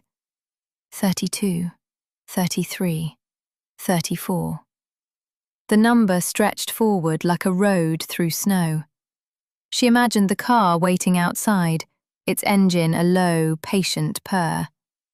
She could almost see its vibration connecting to the flicker of the bulb, to the pipes, to the faraway hum she had carried since the night Kier died. Everything moving in sequence, everything counting toward something. Outside, the wind rose. Inside, the walls breathed with her. The world was changing its geometry to fit her pulse. She did not know if the door in her mind had opened again, or if she was already standing on the other side. The last night in Arkhangelsk. The storm came first. Wind scratching at the windows, the sky lit with a dull glow of snow. Then came the cars. Engines low, doors slamming, boots hammering up the stone steps. Voices rose in the corridor, layered like the growl of machines. Nata sat very still on her bunk, coat drawn over her knees, listening. Every voice carried its own weight, some sharp, some heavy, one trembling under too many orders. The matron tried to sound brave, but her words stumbled. The visiting men spoke in short bursts, their syllables clipped like metal. Through the cracks in language, she caught the only things that mattered: authority, investigation, special child. Why this one? The door burst open and a man in a gray officer's coat filled the frame. His face was flushed, sweat shining at his hairline. He looked at everyone as if they were already guilty. For a moment his eyes found Nata. He stopped speaking. She watched the pulse beat in his temple, fast, frightened. The air around him felt charged, like the hum before a blackout. Then the phone on the desk began to ring. No one moved. He lifted the receiver with hands that no longer looked steady. The voice on the other end was small but heavy, the way ice is heavy even when it looks thin. He listened. Color drained from his face until he matched the snow outside. When he hung up, the silence around him changed shape, a silence with edges, waiting to break. The other officials shifted their weight, waiting for the explosion. It came. "Idiots!" he shouted, slamming a fist onto the desk so the lamp flickered. "Standing here like mules. Give the child a coat for the travel." The matron blinked.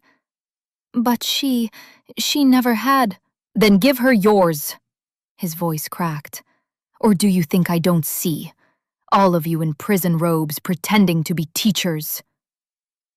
The instructors scattered like birds startled from a wire. One ran down the corridor, another began pulling open cupboards, searching for something that wouldn't make a difference.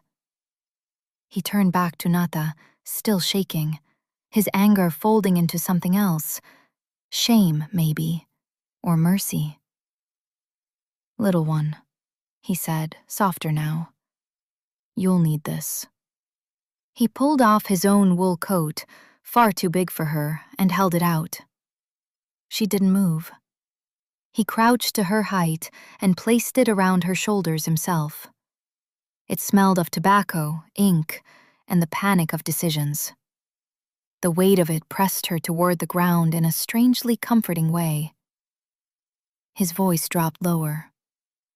"They'll take you far from here. Don't be afraid." He hesitated, then added, almost to himself, "Be better than us." The matron returned with a paper bag sealed tight. The officer took it from her, muttered a curse, and carried it outside himself, shoulders hunched against the snow. From the window, Nata watched him cross the courtyard. The black car waited, its lights cutting tunnels through the storm. He placed the bag in the trunk with careful hands, then stood there for a moment, face lifted to the snow as if hoping for forgiveness.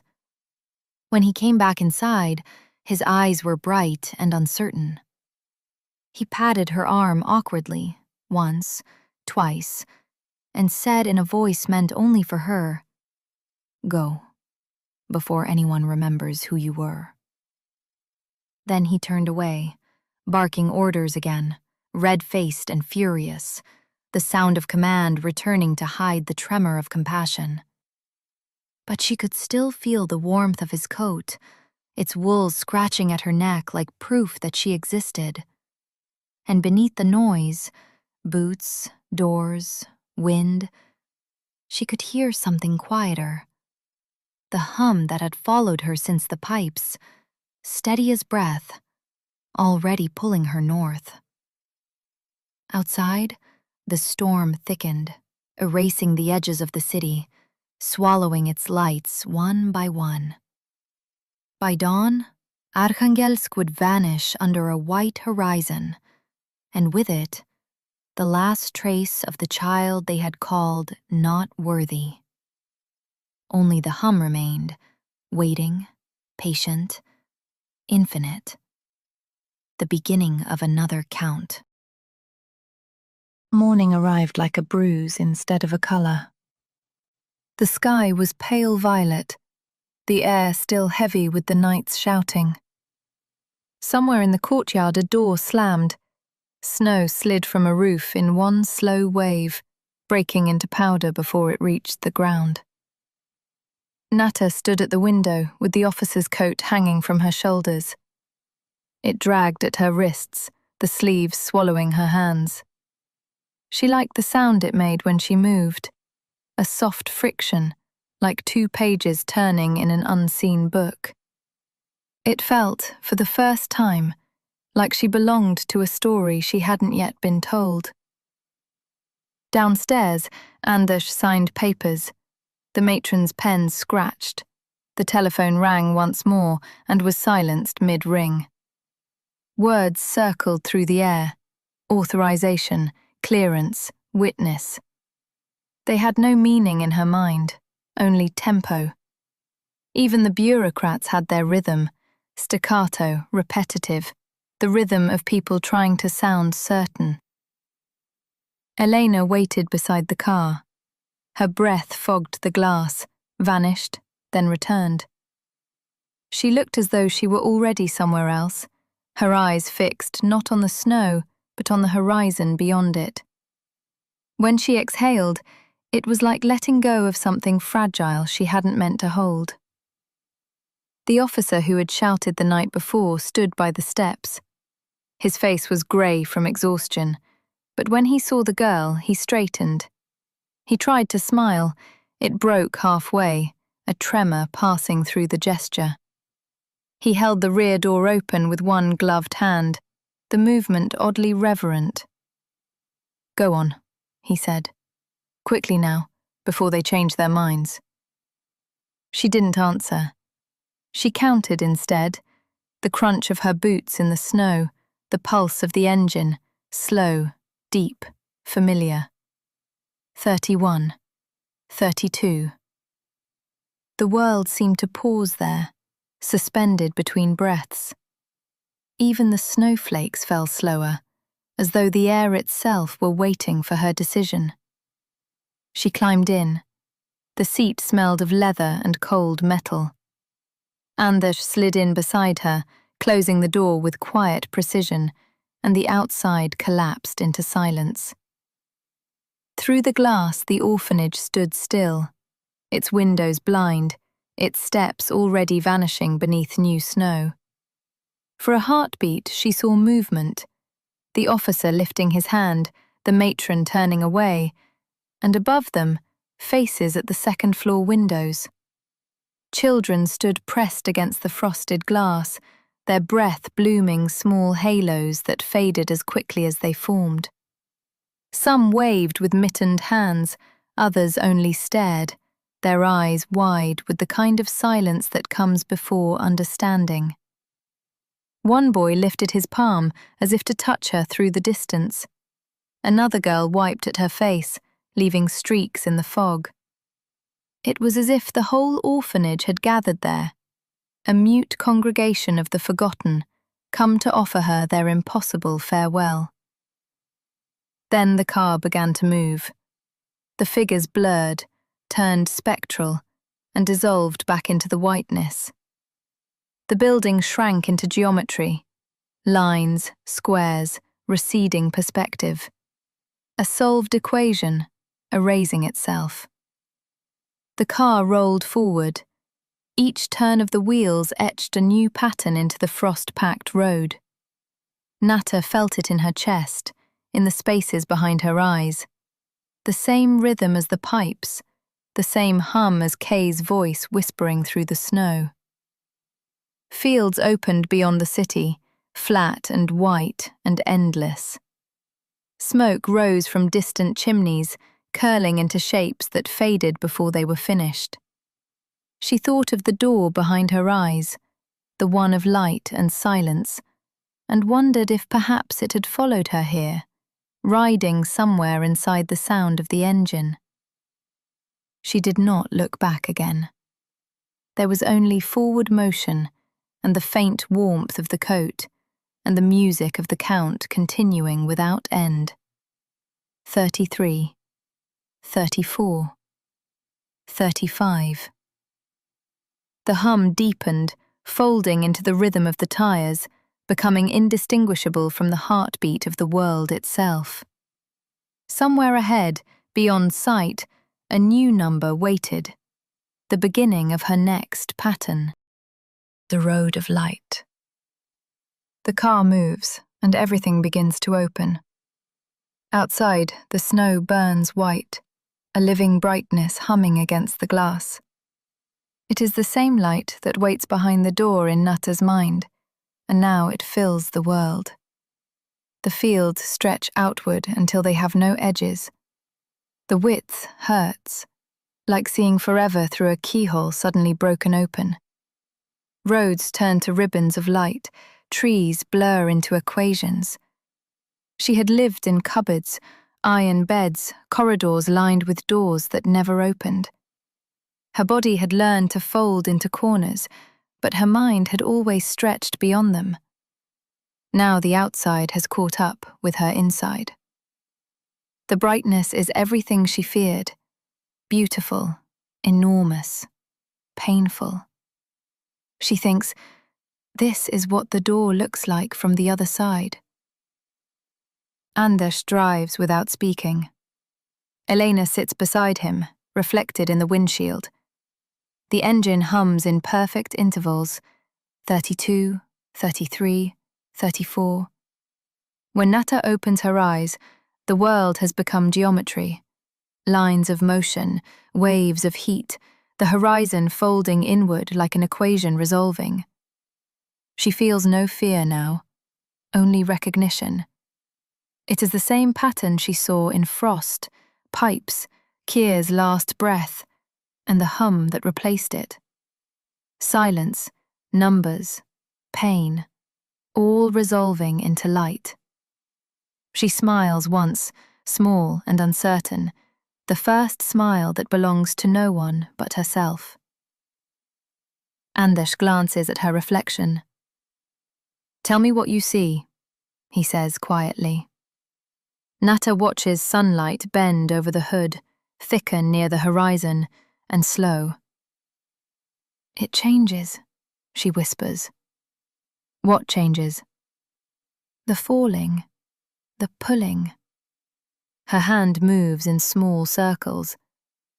Some places heavy, some light. Nata points toward a shimmer where snow drifts slower, denser, caught in its own memory. There. The world is thicker there. It forgets how to move. Anders eases his foot from the accelerator. The dashboard light dims as the car slips through the pocket of still air. The engine drops half a tone. Nata's hair lifts, though no wind touches it. "Like breath," she murmurs. "The world is breathing there." Elena's cigarette trembles. My God, to describe a gravity pocket, she doesn't even know the word. Anders's voice is soft, precise. Frame drag. She's seeing curvature. Elena turns sharply. "That's impossible." "Apparently not." "Sometimes the bright runs fast," Nata says. "Sometimes it waits. The waiting ones bend the fast ones, make them go around." Anders writes. Relativistic time dilation. She's reading it as motion. Elena's voice tightens. She's perceiving metric variance as feeling. "The fast places make the slow ones hide," Nata says softly. "They sleep inside each other, like the cat in the dark." Elena draws a sharp breath. Is she describing quantum superposition? Anders closes the notebook. "If even a child can see it," he says, "where have we been all these centuries?" The snow no longer falls, but drifts in suspension, as though time itself has thickened. Anders presses the red switch on the recorder. Field Note 1. Subject, NV. Observation. Spontaneous perception of relativistic curvature without symbolic mediation. She differentiates gravitational gradients by visual and tactile cues, terminology absent, comprehension implicit. Elena keeps her eyes on the window. "She said the world breathes. That isn't physics, Anders. That's empathy." He smiles faintly. Or it's both. Elena turns. You make it sound clinical. She's a child, not an experiment. She's not guessing, Anders replies. Guessing would be random. This is structure. She's reading space-time like a score. Maybe she doesn't learn from symbols at all. Maybe she learns from the field itself. Behind Nata's eyes, the door glows again. Open now, but not blinding.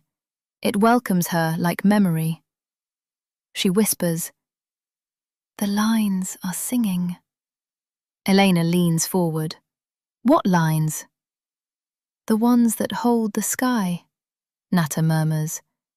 They're happy when we move right. They make the road soft. Anders's hand tightens on the wheel. Coherence, he whispers. Elena looks at him sharply. Say it.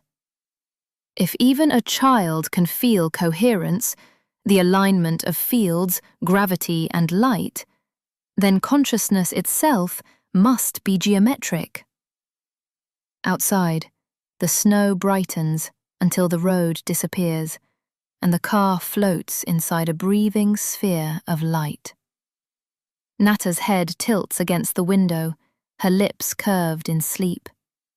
For the first time, she dreams not of hiding in the dark, but of walking freely among the radiant lines that hold the sky in place. And somewhere inside that silence, the recorder keeps whispering, endless testimony to the geometry of being. The City of Light and Rain. The world kept widening. By the time the car reached the city, the snow had turned to rain. Thin, uncertain, dissolving as it fell. The wipers dragged water into luminous equations, each sweep erasing and rewriting the world. Neon lights blurred across the wet glass. Blue, crimson, yellow. A script of capitalism newly learned, but already exhausted. Buildings loomed like half-melted monuments to forgotten promises. Peeling mosaic tiles, iron balconies, crooked satellite dishes. Everything leaned together as if sharing the same fatigue. Puddles filled the potholes, mirrors for a sky that no longer knew how to stay still. On the sidewalks, people moved in damp silence. Grey coats, grey scarves, grey expressions. Umbrellas tilted against the wind like improvised shields in a war no one remembered beginning. At every corner, the new and the ruined collided. A kiosk of imported chewing gum shone beside a burned-out factory wall plastered with handbills. For sale, garage, buying dollars, looking for job. The grammar of survival had changed. Everyone was learning it by trial and error. Free trade had arrived, but it smelled of diesel and wet cardboard. Outside a market hall, women in kerchiefs sold everything that could still be sold. Pickled cucumbers, copper wire, a single shoe, army medals, foreign magazines with glossy mouths that promised better hunger. One stall displayed a pyramid of televisions playing the same commercial, an endless smile, the caption, "Life has gotten better," blinking under rain like a lie that refused to die.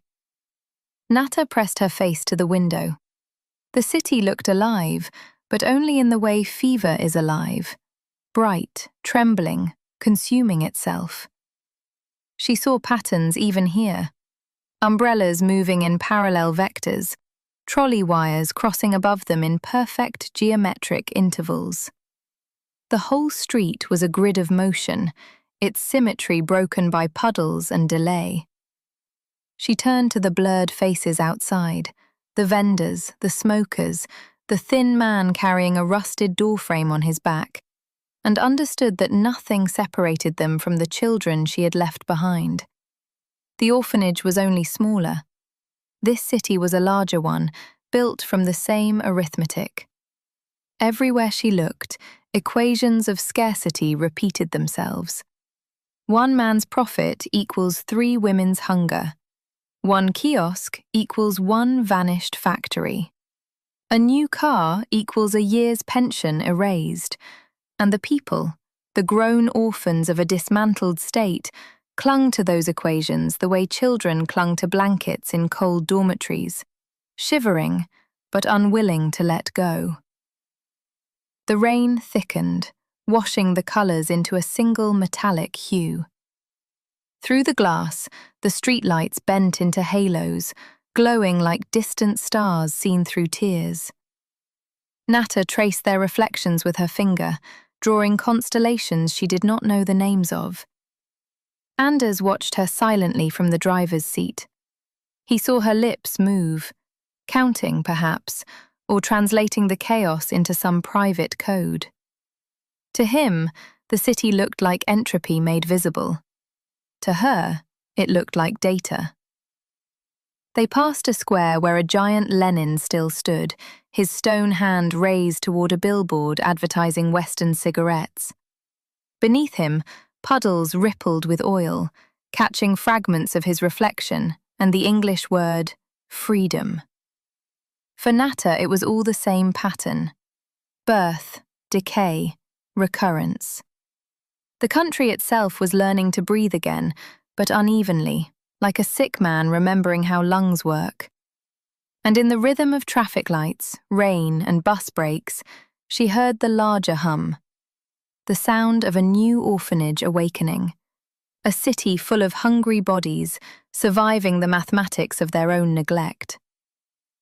The rain turned harder, then softer again. The windshield fogged with breath. Through it, the lights of the airport began to appear, rows of white beacons stretching into the mist like coordinates in an infinite plane. Nata leaned closer to the window.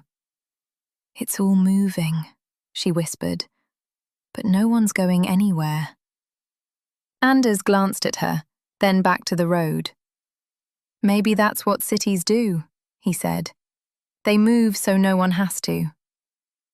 The car rolled on through the wet geometry of Arkhangelsk reborn, its avenues vibrating between ruin and rebirth, hunger and light. And the orphan child inside the machine of rain began to understand. She had not escaped the orphanage. She had only entered a larger one. The airport, the kingdom of glass and noise.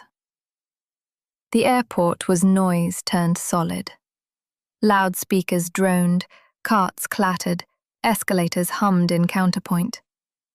Even the lights seemed to pulse, reflections drifting across polished floors like synchronized breath. The air carried electricity, kerosene, and the metallic sweetness of recycled air, the smell of transition, of people forever arriving or leaving, never belonging. The floor vibrated with departures. Announcements rolled through the terminal in a woman's flawless voice. Nata understood little of the language, but felt its pressure. Every syllable carried weight, merging into waves that pressed against her skin. To her, the airport was not a place, but a giant instrument made of steel and people. Eleanor's hand rested on her shoulder as they crossed the concourse. Anders moved ahead, calm and deliberate, the fixed point around which the human current flowed.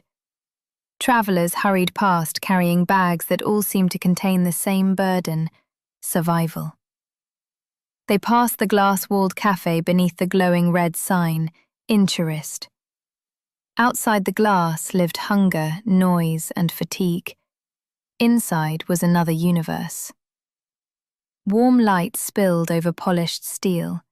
Waiters glided between foreign guests. Real coffee steamed beside immaculate slices of cake. No one hurried. No one seemed afraid. Nata couldn't look away. It wasn't the food that astonished her, but the serenity. People moved as though time itself had slowed. A woman in a fur hat noticed the rain-soaked girl staring through the glass. Curiosity became pity, then indifference. It was the same expression orphanage matrons wore when bread ran out. Behind glass, pity tasted like power. Nata's breath fogged the window. She traced a small circle with one finger, then quickly erased it. For an instant, it had looked like an eye. They moved on. The terminal swallowed them again. Suitcases rattled, voices collided, shoes struck tile in uneven rhythm. To Nata, the pattern felt wrong.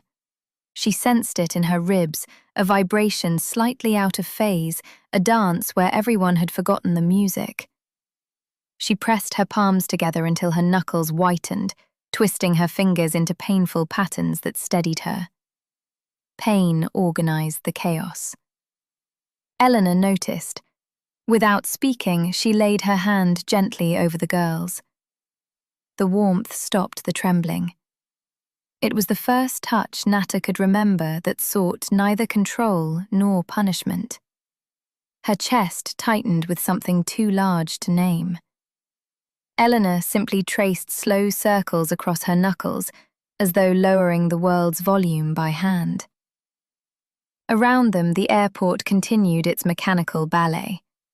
A porter dropped a crate of apples. They scattered across the floor like tiny planets escaping orbit, bouncing, colliding, finally settling into stillness. Even chaos obeyed laws. A guard barked. Laughter faded. Equilibrium returned. "Stay close," Anders called. Nata nodded. They passed souvenir shops overflowing with Swiss chocolate, Italian perfume, American cigarettes. Outside, runway lights blinked with metronomic precision. Everything felt alive but slightly feverish. Every traveler seemed to be counting something invisible: minutes, rubles, favors. The currency had changed, but the arithmetic of fear remained. She remembered the orphanage corridors filled with hungry children circling empty bowls. Now the corridors were wider and brighter, filled with grown versions of those same children, still orbiting hunger. Money, power, escape. The city was not the opposite of the orphanage. It was its evolution. Eleanor's hand remained lightly on her shoulder. "Keep your eyes ahead," she murmured. "We're almost there." At customs, the line coiled forward with exhausted patience. Officers stamped passports with the detached authority of minor gods. When their turn came, one officer studied Nata's travel permit before looking up at the thin, silent girl. "Lucky child," he muttered. Eleanor answered with a restrained smile. "Luck has nothing to do with it." Her hand tightened on Nata's shoulder. As they crossed the final checkpoint, leaving behind the rain, the grey faces, and the old arithmetic of hunger, the red insurist sign glowed behind them like an open wound, a window into another world that, for once, might actually exist. The terminal breathed around her, thousands of bodies moving like a single restless organism. Sound and light mingled until they became one substance, a field of overlapping frequencies. From the mezzanine above, a great billboard pulsed. Rows of red digits, green arrows, white letters sliding sideways. Each pulse cast a shifting wash of color over the people below. Waves of light colliding, diffusing, cancelling. Nata stood at the edge of the flow, her socks heavy with meltwater. Each step made a soft chup-chup sound, like a heartbeat counting without mercy. She tried to stay still, but the turbulence pushed through her, insistent. The air shimmered with pressure gradients. She could see them as faint distortions, like heat rising from metal. Every movement carried color, every vibration tone. Momentum had hue, Entropy had temperature. The crowd's color darkened from orange to arterial red. Instability. Her pulse quickened. The people were breathing out of rhythm. Above, the billboard's blink pattern was wrong. The left half lagging, the right racing ahead. She lifted a hand, speaking softly, not to the people, but to the rhythm itself. If lines 3, 7, 8, 9, and 11 blink at 11 instead of 1.5, she whispered, and the right side, 5, 7, 13, at 18 of my breaths, then the flow will calm. Laminar. A nearby officer turned, frowning. How do you know that, child? She looked up, startled. Can't you see? The flow is the wrong color. It's drifting to red. Her exhale came slow, deliberate, synchronizing with the pulse of the lights. And now, she murmured, it's just right. Sky blue. For one improbable moment, the terminal obeyed. The digits and arrows fell into harmonic phase. The human tide softened. Noise collapsed into one wide breath. The color turned pale blue, the wavelength of calm. Anders watched, astonished. She's reading non-linear coupling, he whispered. Elena's voice barely moved. She's not reading it. She's correcting it. The officer took a step back, uncertain whether to laugh or salute. Then the loudspeakers crackled. Attention, passengers! The rhythm shattered. The crowd broke apart. Nata's shoulders sagged.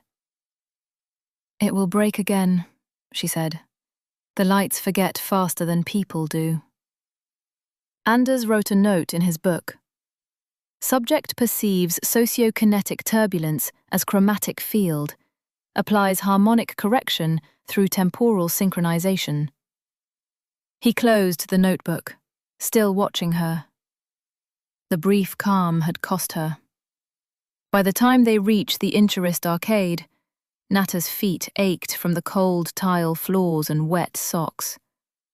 The heat inside the terminal was too even, dry, recycled, tasting faintly of metal and lemon detergent. The difference between cold and warm hurt more than either. Each step sent a small echo up her legs.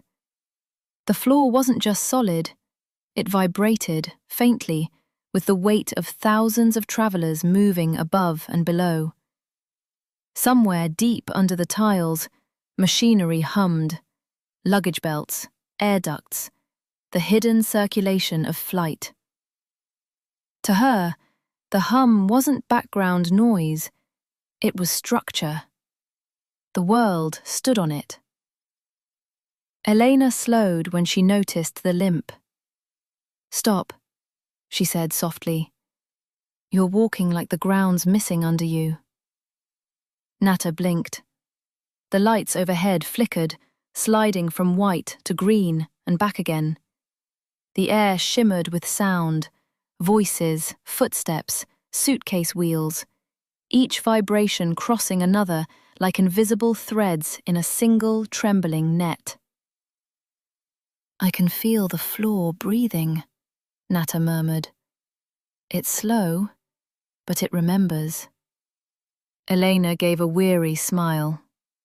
Then let's find shoes that breathe better. They turned toward the bright curve of the Inturist arcade. The glass storefronts shimmered under fluorescent glare. Inside, everything was too clean, too symmetrical. The reflections doubled, ceiling lights, chrome shelves, passing bodies. For Nata, it was like walking through a hall of mirrors that refused to stay still. The door opened with a soft hiss, the sound of pressure equalizing. Warm air brushed her face, carrying perfume and static. the frequency of the hum changed. Inside, the noise was softer. Air conditioning, a radio tuned to something slow and wordless, the faint murmur of an announcement behind glass. Compared to the concourse outside, it was an aquarium of calm. Rows of shoes stood on gleaming racks, each one identical in symmetry, polished to machine precision. Their reflections on the marble floor moved half a beat slower than the real shoes, and that half-beat difference made her skin tighten. She paused at the threshold, one hand on the glass. Elena's reflection called back to her, slightly out of sync. "Come on, little one, let's fix your feet." The saleswoman appeared from behind the counter, tall, powdered, voice smooth from habit. "Poor little sparrow," she said, kneeling. Her bracelets clicked like tiny gears as she reached for Nata's foot. The sole of the old shoe had split. Water dripped faintly onto the tile. The woman clucked her tongue in theatrical pity. "See? Ruined." Nata drew her foot back, almost panicking.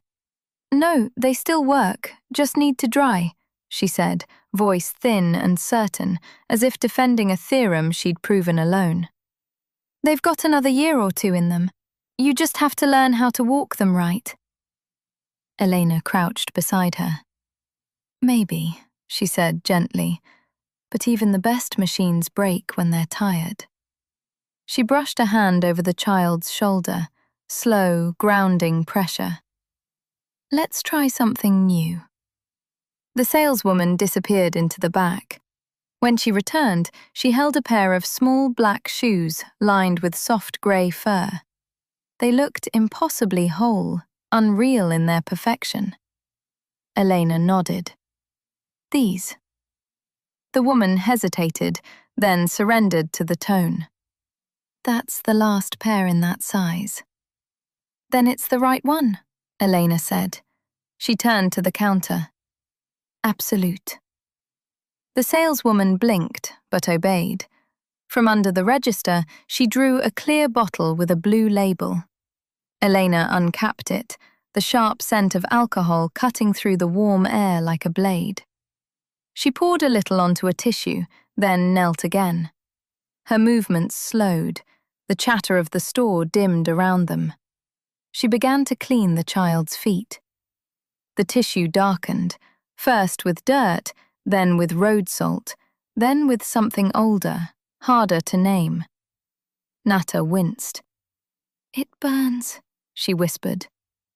"I know," said Elena softly. "That means it's working." Each pass of the cloth left the skin lighter, more alive. The thin ankles trembled. Elena's touch was deliberate, precise, not hurried, not hesitant. She cleaned as though restoring something sacred, not flesh, but faith. When she finished, she reached for a folded white t-shirt from a nearby rack. It read, "I Heart Russia," in letters too bright to mean anything. She used it to dry the girl's feet, rubbing gently until the small muscles stopped shaking. Then she balled up the shirt and dropped it into the garbage bin. "Come," she said quietly, standing. Nata didn't move. Her eyes stayed fixed on the black shoes on the floor. "Go on," Elena murmured. "Try them." Nata stepped forward, cautious. The lining caught her skin with a whisper of warmth. She lifted one foot, then the other, testing their balance. Her reflection stared back at her from the mirror, ghost pale above two perfect shoes. "They make no sound," she said at last. "Quiet shoes are for running," Elena answered, almost smiling. Nata looked down at them, frowning slightly. "One mustn't run," she said after a moment. "If you run and get cut, they punish you. No dinner, or the corner on your knees. I much prefer the corner. It's peaceful there, and your thoughts can run instead, into the light." That is, if no one stands behind you. Elena's smile faltered. The silence that followed was heavier than the air outside. Anders was already at the counter, his gloved hand pressing crisp notes onto the glass. The paper looked unreal, like props from a theatre of civilization. The clerk folded the receipt with reverence, as though handling a sacred text. When the door opened again, cold air rushed in. The sound of the terminal returned, voices, the shuffle of travelers, the rolling thunder of departure. The shop behind them glowed too calm, a bubble of false paradise. Nata paused at the threshold. The fur inside her shoes felt like sunlight trapped in fabric. The floor beyond gleamed with reflection and motion. She took a careful step into the wet light, her new soles whispering against the marble. Outside, the terminal surged in chaotic rhythm. Luggage carts clattering, loudspeakers droning, vendors calling to one another. The air was a wild current again, thick with human motion. For a moment she stood still and listened. The rhythm was uneven, fractured, but beneath it she heard something steadier, the same deep pulse that had followed her from the pipes of the orphanage. It was all one system. People, light, engines, breath, a living equation trying to balance itself. Elena buttoned the coat around her, smoothing the collar. Better? Nata nodded slowly. They fit, she said, almost in wonder. Perfectly. Anders turned toward her. That's how you know they're yours, he said. The three of them stood there for a heartbeat, between warmth and cold, silence and noise, belonging and departure. Then Nata stepped forward into the current of people moving toward the gates. Her new shoes made no sound, but their rhythm carried through the crowd. For the first time, the world's motion seemed to match her own. Now we sit, Elena said. They returned to the cafe, that red-lit bubble of calm. Tables gleamed like mirrors. The air smelled of roasted meat and rain-soaked coats.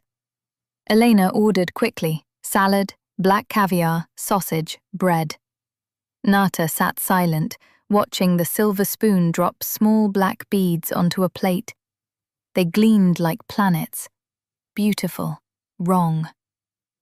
She tried one. Salt, metal, rot. Her throat closed. Elena frowned. Eat, it's the best there is. Nata shook her head, reaching for sausage instead. No bread, just the meat. She ate quickly, not from greed but instinct. Food had always been an unstable variable. Consume before it vanished. Elena sighed. She doesn't know luxury, only hunger. Anders didn't look up from his notebook. His pencil drew lines that might have been equations or thoughts. A man approached their table, tall, sun-browned, a small wooden cross at his collar. I'm with the mission school, he said. Thank you for helping one of God's forgotten children.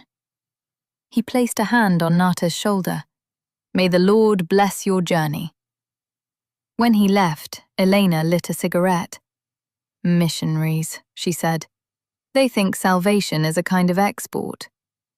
Anders's eyes lingered on the child, tracing circles on her glass. Perhaps, he said, it's just another kind of measurement. Arrival, the field of ordered light. The descent began through a sky of polished tin. Clouds rolled beneath the aircraft in slow, muscular waves, their edges washed with pale sunlight. Below, the sea shimmered between dark islands like veins of silver. Nata pressed her face to the window. Her breath fogged the glass, then cleared, revealing a world of impossible precision. Fairy wakes, drifting snow, the wind across the fjord, everything moved with a pattern so exact it unsettled her. Elena leaned closer. Look, Oslo. The words sounded different, round, open, almost musical. Anders closed his notebook. "This is where it changes," he murmured. The aircraft tilted through cloud. Lights scattered across the cabin, dissolving into brief rainbows. Nata felt the pressure shift before her ears did, the descent settling into her bones. The city emerged beneath them, amber lights tracing the fjord, roads looping like arteries, traffic flowing without haste. It looked alive, yet peaceful, a system that breathed without panic. The landing gear struck with a heavy thud. "Hold on," Elena whispered. Nata didn't. The engines followed a perfect rhythm. She trusted symmetry. The runway rushed beneath them. Tires met asphalt in a long exhale of friction, the aircraft shuddering, then settled. Elena released a breath she hadn't realized she was holding. "Perfect descent curve," Anders said. Then came silence, not emptiness, but the silence of order. The terminal was warm, bright, and free of kerosene or decay. Light seemed to come from everywhere at once, diffused through glass and polished stone. Snow drifted beyond transparent walls, while travelers moved quietly, luggage gliding behind them. Anders presented their documents with practiced calm. Elena followed, composed but visibly tired.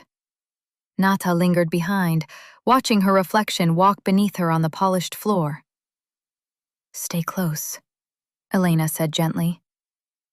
At passport control, a young officer scanned their papers, nodded, and opened the gate without suspicion. Nata hesitated. In her world, gates never opened without payment. Elena touched her back. "Here, doors open forward." Beyond, announcements rotated through Norwegian, English, and German, overlapping without conflict. "You're listening again," Anders observed. Nata nodded. "It's quieter." The noise agrees with itself. Elena paused before a vending machine stocked with untouched rows of water, fruit, and chocolate. Nothing was missing. The abundance itself felt almost indecent. At baggage claim, suitcases emerged in patient sequence. No pushing, no shouting, only quiet certainty.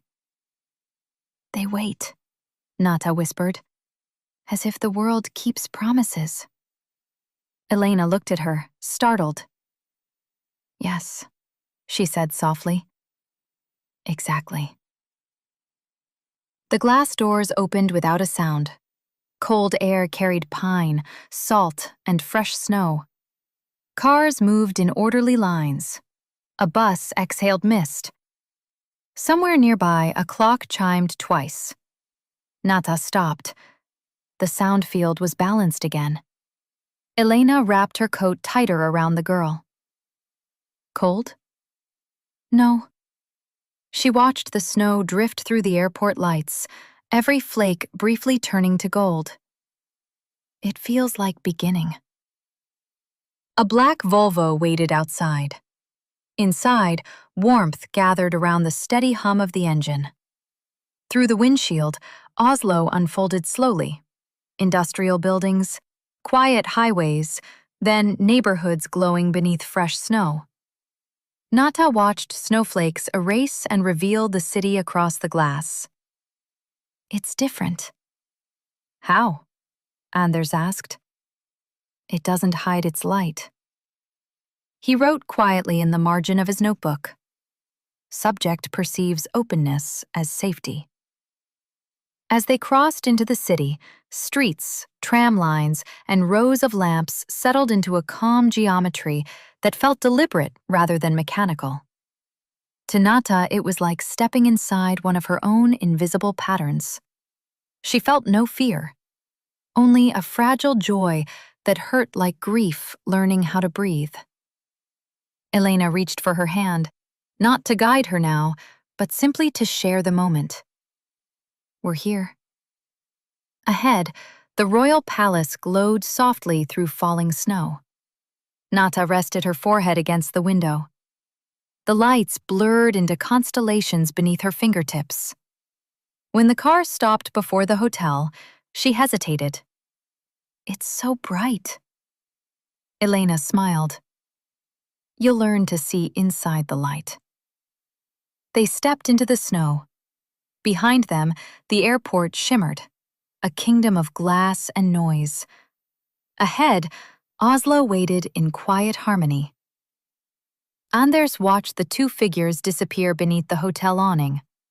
He reached for his recorder, then stopped. Some observations could not survive being spoken. Nata stood still and listened. The city breathed around her, steady and alive. For the first time, she did not need to count. The pattern had found her. The night of water and light. The key clicked. For a heartbeat, nothing happened. Only the whisper of ventilation and the soft scrape of metal in the lock. Then the door sighed open. Warm air drifted out, carrying lemon polish and clean linen. Elena stepped inside, and the room awakened in soft gold. Pale walls, curtains drawn against the night, a bed so wide it seemed ornamental. At its center lay a folded white robe. Nata stopped on the threshold. The silence was unlike anything she knew. Not the heavy silence behind orphanage doors or the metallic hum of the airplane, but something alive with tiny sounds, the pulse of the radiator, distant pipes, snow brushing the window. It was almost too gentle. "This is mine." Elena smiled. "Yes, you'll sleep here tonight." Nata looked from the bed to the mirror, suspicious. "Alone?" "Alone." She frowned. Anders set down his briefcase. "There's a difference between solitude and loneliness," he said quietly. "Tonight you'll learn the first." He turned to leave. "She needs a bath," Elena reminded him. He smiled faintly. "Then she's in better hands than mine." The latch whispered shut behind him. Elena unfolded fresh towels and turned the silver tap. Water burst into the tub, bright and echoing. Steam rose almost immediately, carrying the faint scent of soap. Nata stood motionless, clutching her coat. "Come," Elena said. "We'll wash away the journey." The girl didn't move. "It's cold." Elena tested the water. "Not anymore." "The soap is hard," Nata whispered. "It scratches." Elena blinked. "It's only soap." "And it isn't Friday." "Friday?" "In the dormitory, Friday was bath day. 1 bucket each, cold water, 1 bar of soap for everyone." Elena stared, then laughed softly, not from amusement, but disbelief. "My poor rational creature," she said. "Rules don't live here. You can bathe whenever you wish." Nata looked at her as though gravity itself had changed. Steam thickened, turning the room into warm mist. She stepped forward at last. Her fingertips touched the edge of the tub. Warmth startled her. "It moves," she murmured, watching the water shimmer. "But it isn't angry." "No." "What if it changes its mind?" Elena met her eyes. "Then I'll save you." Something inside the child loosened. She undressed slowly. When her feet entered the water, she gasped. "It's heavy," she whispered, "but soft." "Sit." The warmth closed around her like another skin. She released a breath she seemed to have carried for years. Elena knelt beside the tub, working the soap into white foam. Close your eyes. Nata obeyed. The cloth moved gently across her shoulder. She flinched. It tickles. That means you're alive. Fear dissolved into curiosity. Soon Nata moved her hands through the water, tracing small spirals. The ripples answered with a gentle hum. Without thinking, she began to sing. Not words, only pure, rounded tones. The bath seemed to answer. Elena paused. What are you singing? Nata opened her eyes. I don't know. She listened to the fading ripples. It's the sound the world makes when it forgets to be afraid. Elena said nothing. She only continued washing the child with the quiet care of someone performing a sacrament. When it was finished, she wrapped Nata in the white robe. It swallowed her completely. It's soft, Nata whispered, stroking the fabric. It doesn't itch. Because it was made for comfort. Comfort. She tasted the unfamiliar word. We had warmth sometimes, never softness. Elena smiled. Softness is another kind of strength. In the bedroom, new clothes waited neatly folded beside a warm glass of milk. Nata touched the wool sweater with trembling fingers. So soft. It's yours, Elena said. When she turned back the blankets, Nata caught her hand. Don't go. I'm only next door. Please. The single word carried years of unasked need. Elena hesitated only a moment. One night, then. She settled against the headboard, while Nata curled near the edge, still wrapped in the robe. Within minutes, Elena slept. Nata did not. She slipped quietly from the bed and crossed to the window. Outside, Oslo glowed beneath falling snow. Trams drifted through halos of light, and the river gathered every reflection into slow-moving gold. She pressed her forehead against the cool glass. Behind her, Elena murmured softly in her sleep. Nata whispered to the city. So this is what quiet looks like. She watched the illuminated windows across the street. Someone reading, someone washing dishes, someone laughing beyond sight. Small lives, steady lights. For the first time, she felt no envy, only belonging. The morning of glass. Morning entered quietly, slipping through the curtains in pale shafts of light. Dust drifted like thoughts made visible. The room still smelled faintly of soap and sleep. Nata stirred beneath the white sheets, disoriented by warmth and softness. Outside, the city's night hum had settled into the measured pulse of morning. Elena was already dressed. Wake, little one, breakfast. Nata sat up. Elena? Yes? Did I drown? Elena smiled. Not yet. Come, we have to face civilization.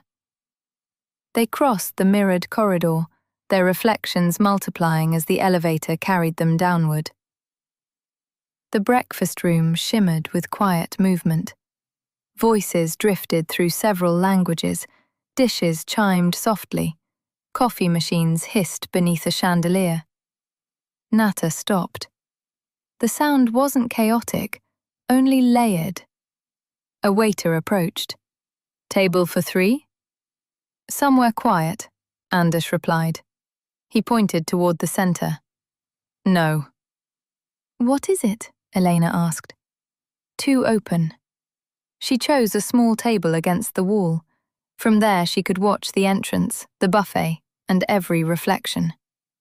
Across the room, 2 men in identical suits quietly turned toward them. Observers, Anders murmured. Yours or theirs? Elena asked. At this altitude, the distinction is an illusion. Coffee arrived with bread, fruit, cheese, and eggs. Nata divided the bread, halved the egg, quartered the fruit. After one bite, she wrapped bread and fruit inside a napkin and slipped them into her coat pocket. "Why?" Andish asked. "When hunger comes back." She said it as fact. "Never keep everything in one place." Elena stood. "I need some air." When she had gone, Andish asked, "Where did you learn that?" "In the home." "And they allowed it?" "No one allows hunger.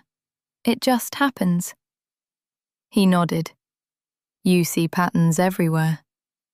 "They're the same patterns, only cleaner." "Do you know what trust is?" She thought. "It's leaving food on the table and believing it will still be there later." "Or believing someone wants you to survive." She looked at him. "Do you?" He smiled. "Professionally." For the first time, she smiled back. Elena returned, smelling of tobacco and cold air. "You shouldn't waste smoke," Nata said. "It's warm." Elena laughed. "You'd bottle air." "For later." The two suited men still moved in perfect synchronization. They moved together. "Observation noted," Andish replied. "Are they dangerous?"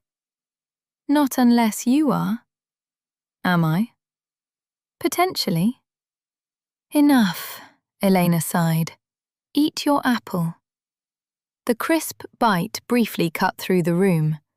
When the men finally left, Andish watched their reflection.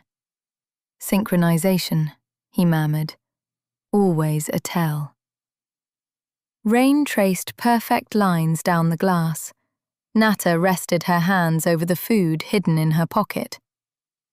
"I remembered something. It was winter. Everyone went home except me.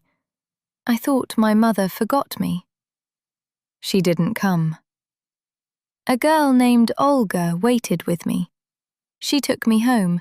Her father made soup. They washed me with warm water. And they gave me an orange." She smiled. "I thought it was a toy. I didn't know fruit could shine." "I tried to eat it with the peel." He peeled it slowly. The whole room smelled alive. "I hid it for my mother." "Did she get it?" Andish asked. Nata shook her head. "I kept it until it became hard." "Why?" "Because it was love." She looked at the fruit bowl. "Love doesn't rot. It only changes." After a silence, she added, "One day I'll give both of you one." "An orange?" She nodded. "They didn't make me earn it." That's why it was love. When breakfast ended, Nata checked her pocket. "The bread is still here." "You're safe now," Elena said.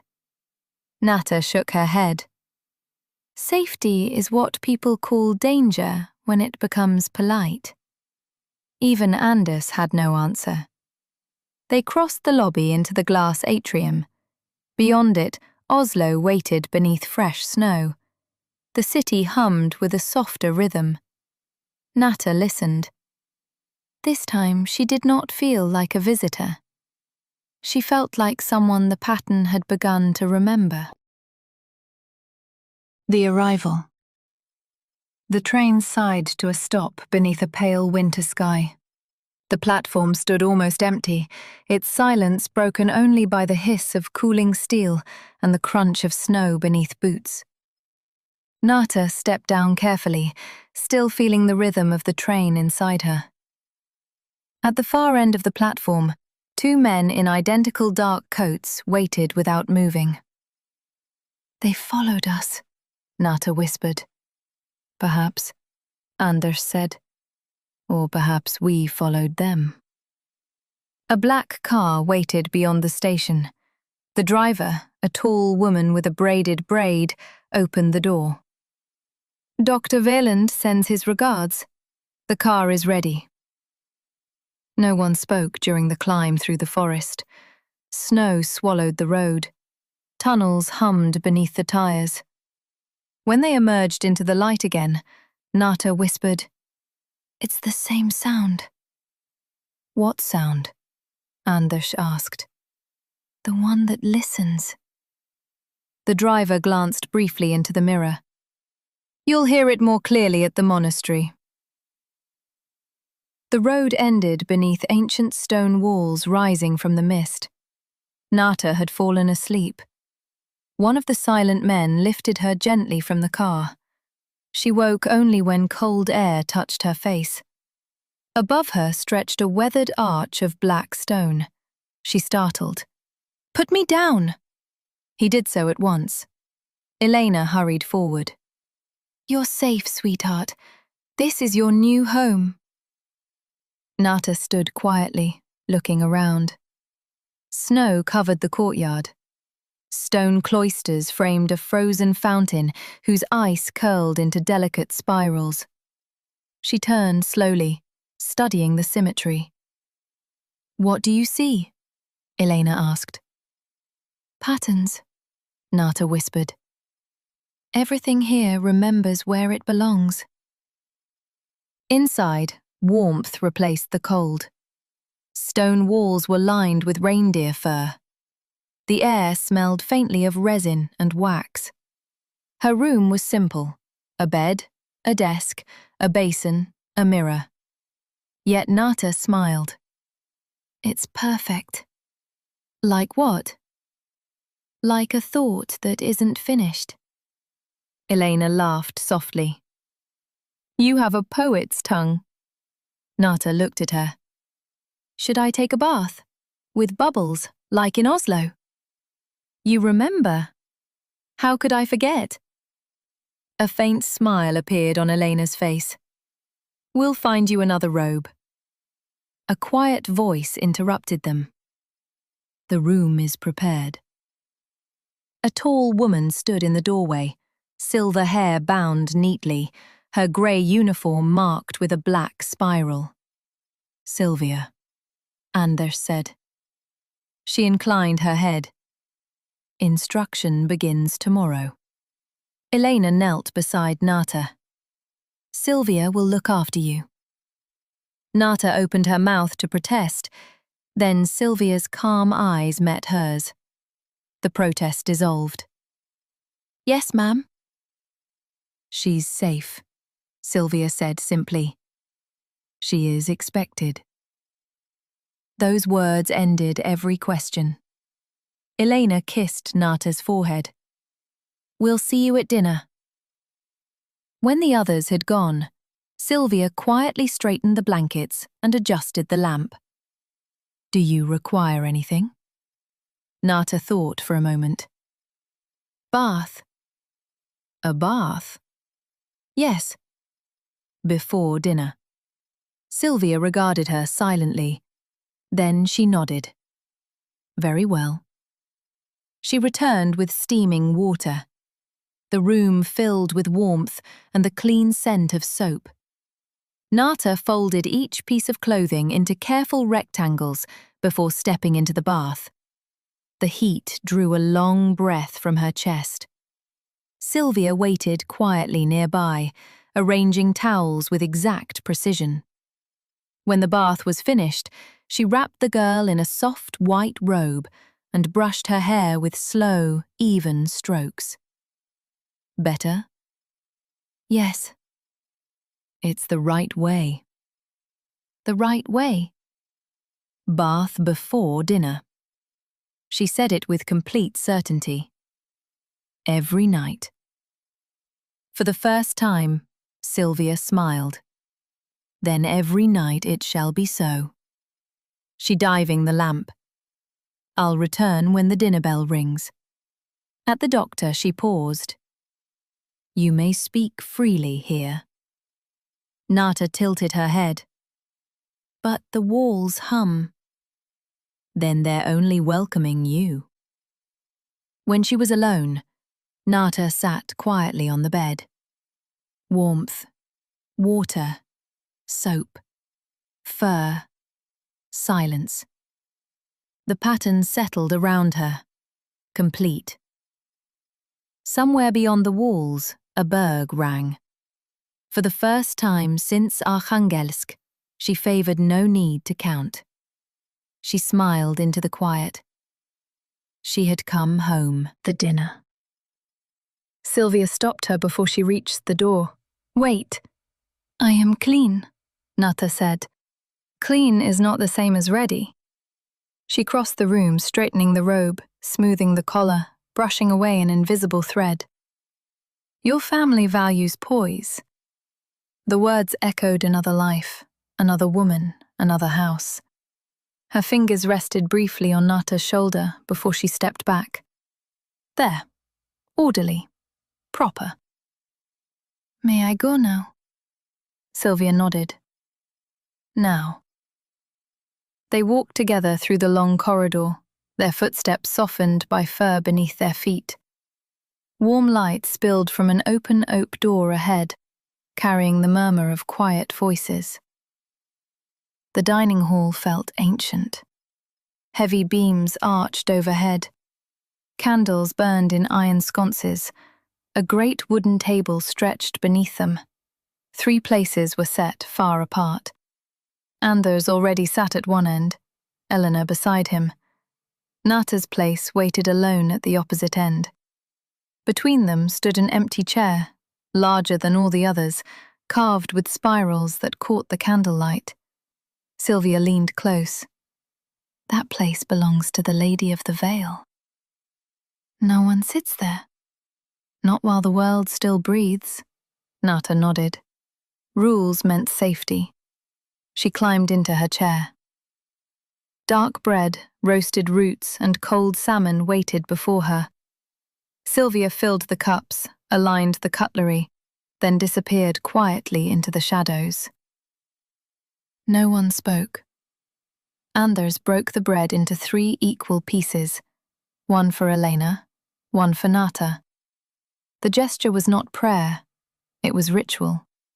Nata copied him exactly. The bread was warm, coarse, alive. It's good? Eleanor asked. Nata nodded. Sleep was already finding her. The warmth of the bath, the fire, the slow rhythm of the monastery folded together. She watched the enormous hearth breathe. Wood cracked softly. The room smelled of pine resin and smoke. Then something changed. The candles leaned together toward the empty chair. The air grew still. Someone was sitting there. A woman wrapped in dark furs, hair threaded with silver and gold. She seemed less to appear than to gather out of the candlelight itself. The scent of snow and iron reached Nata.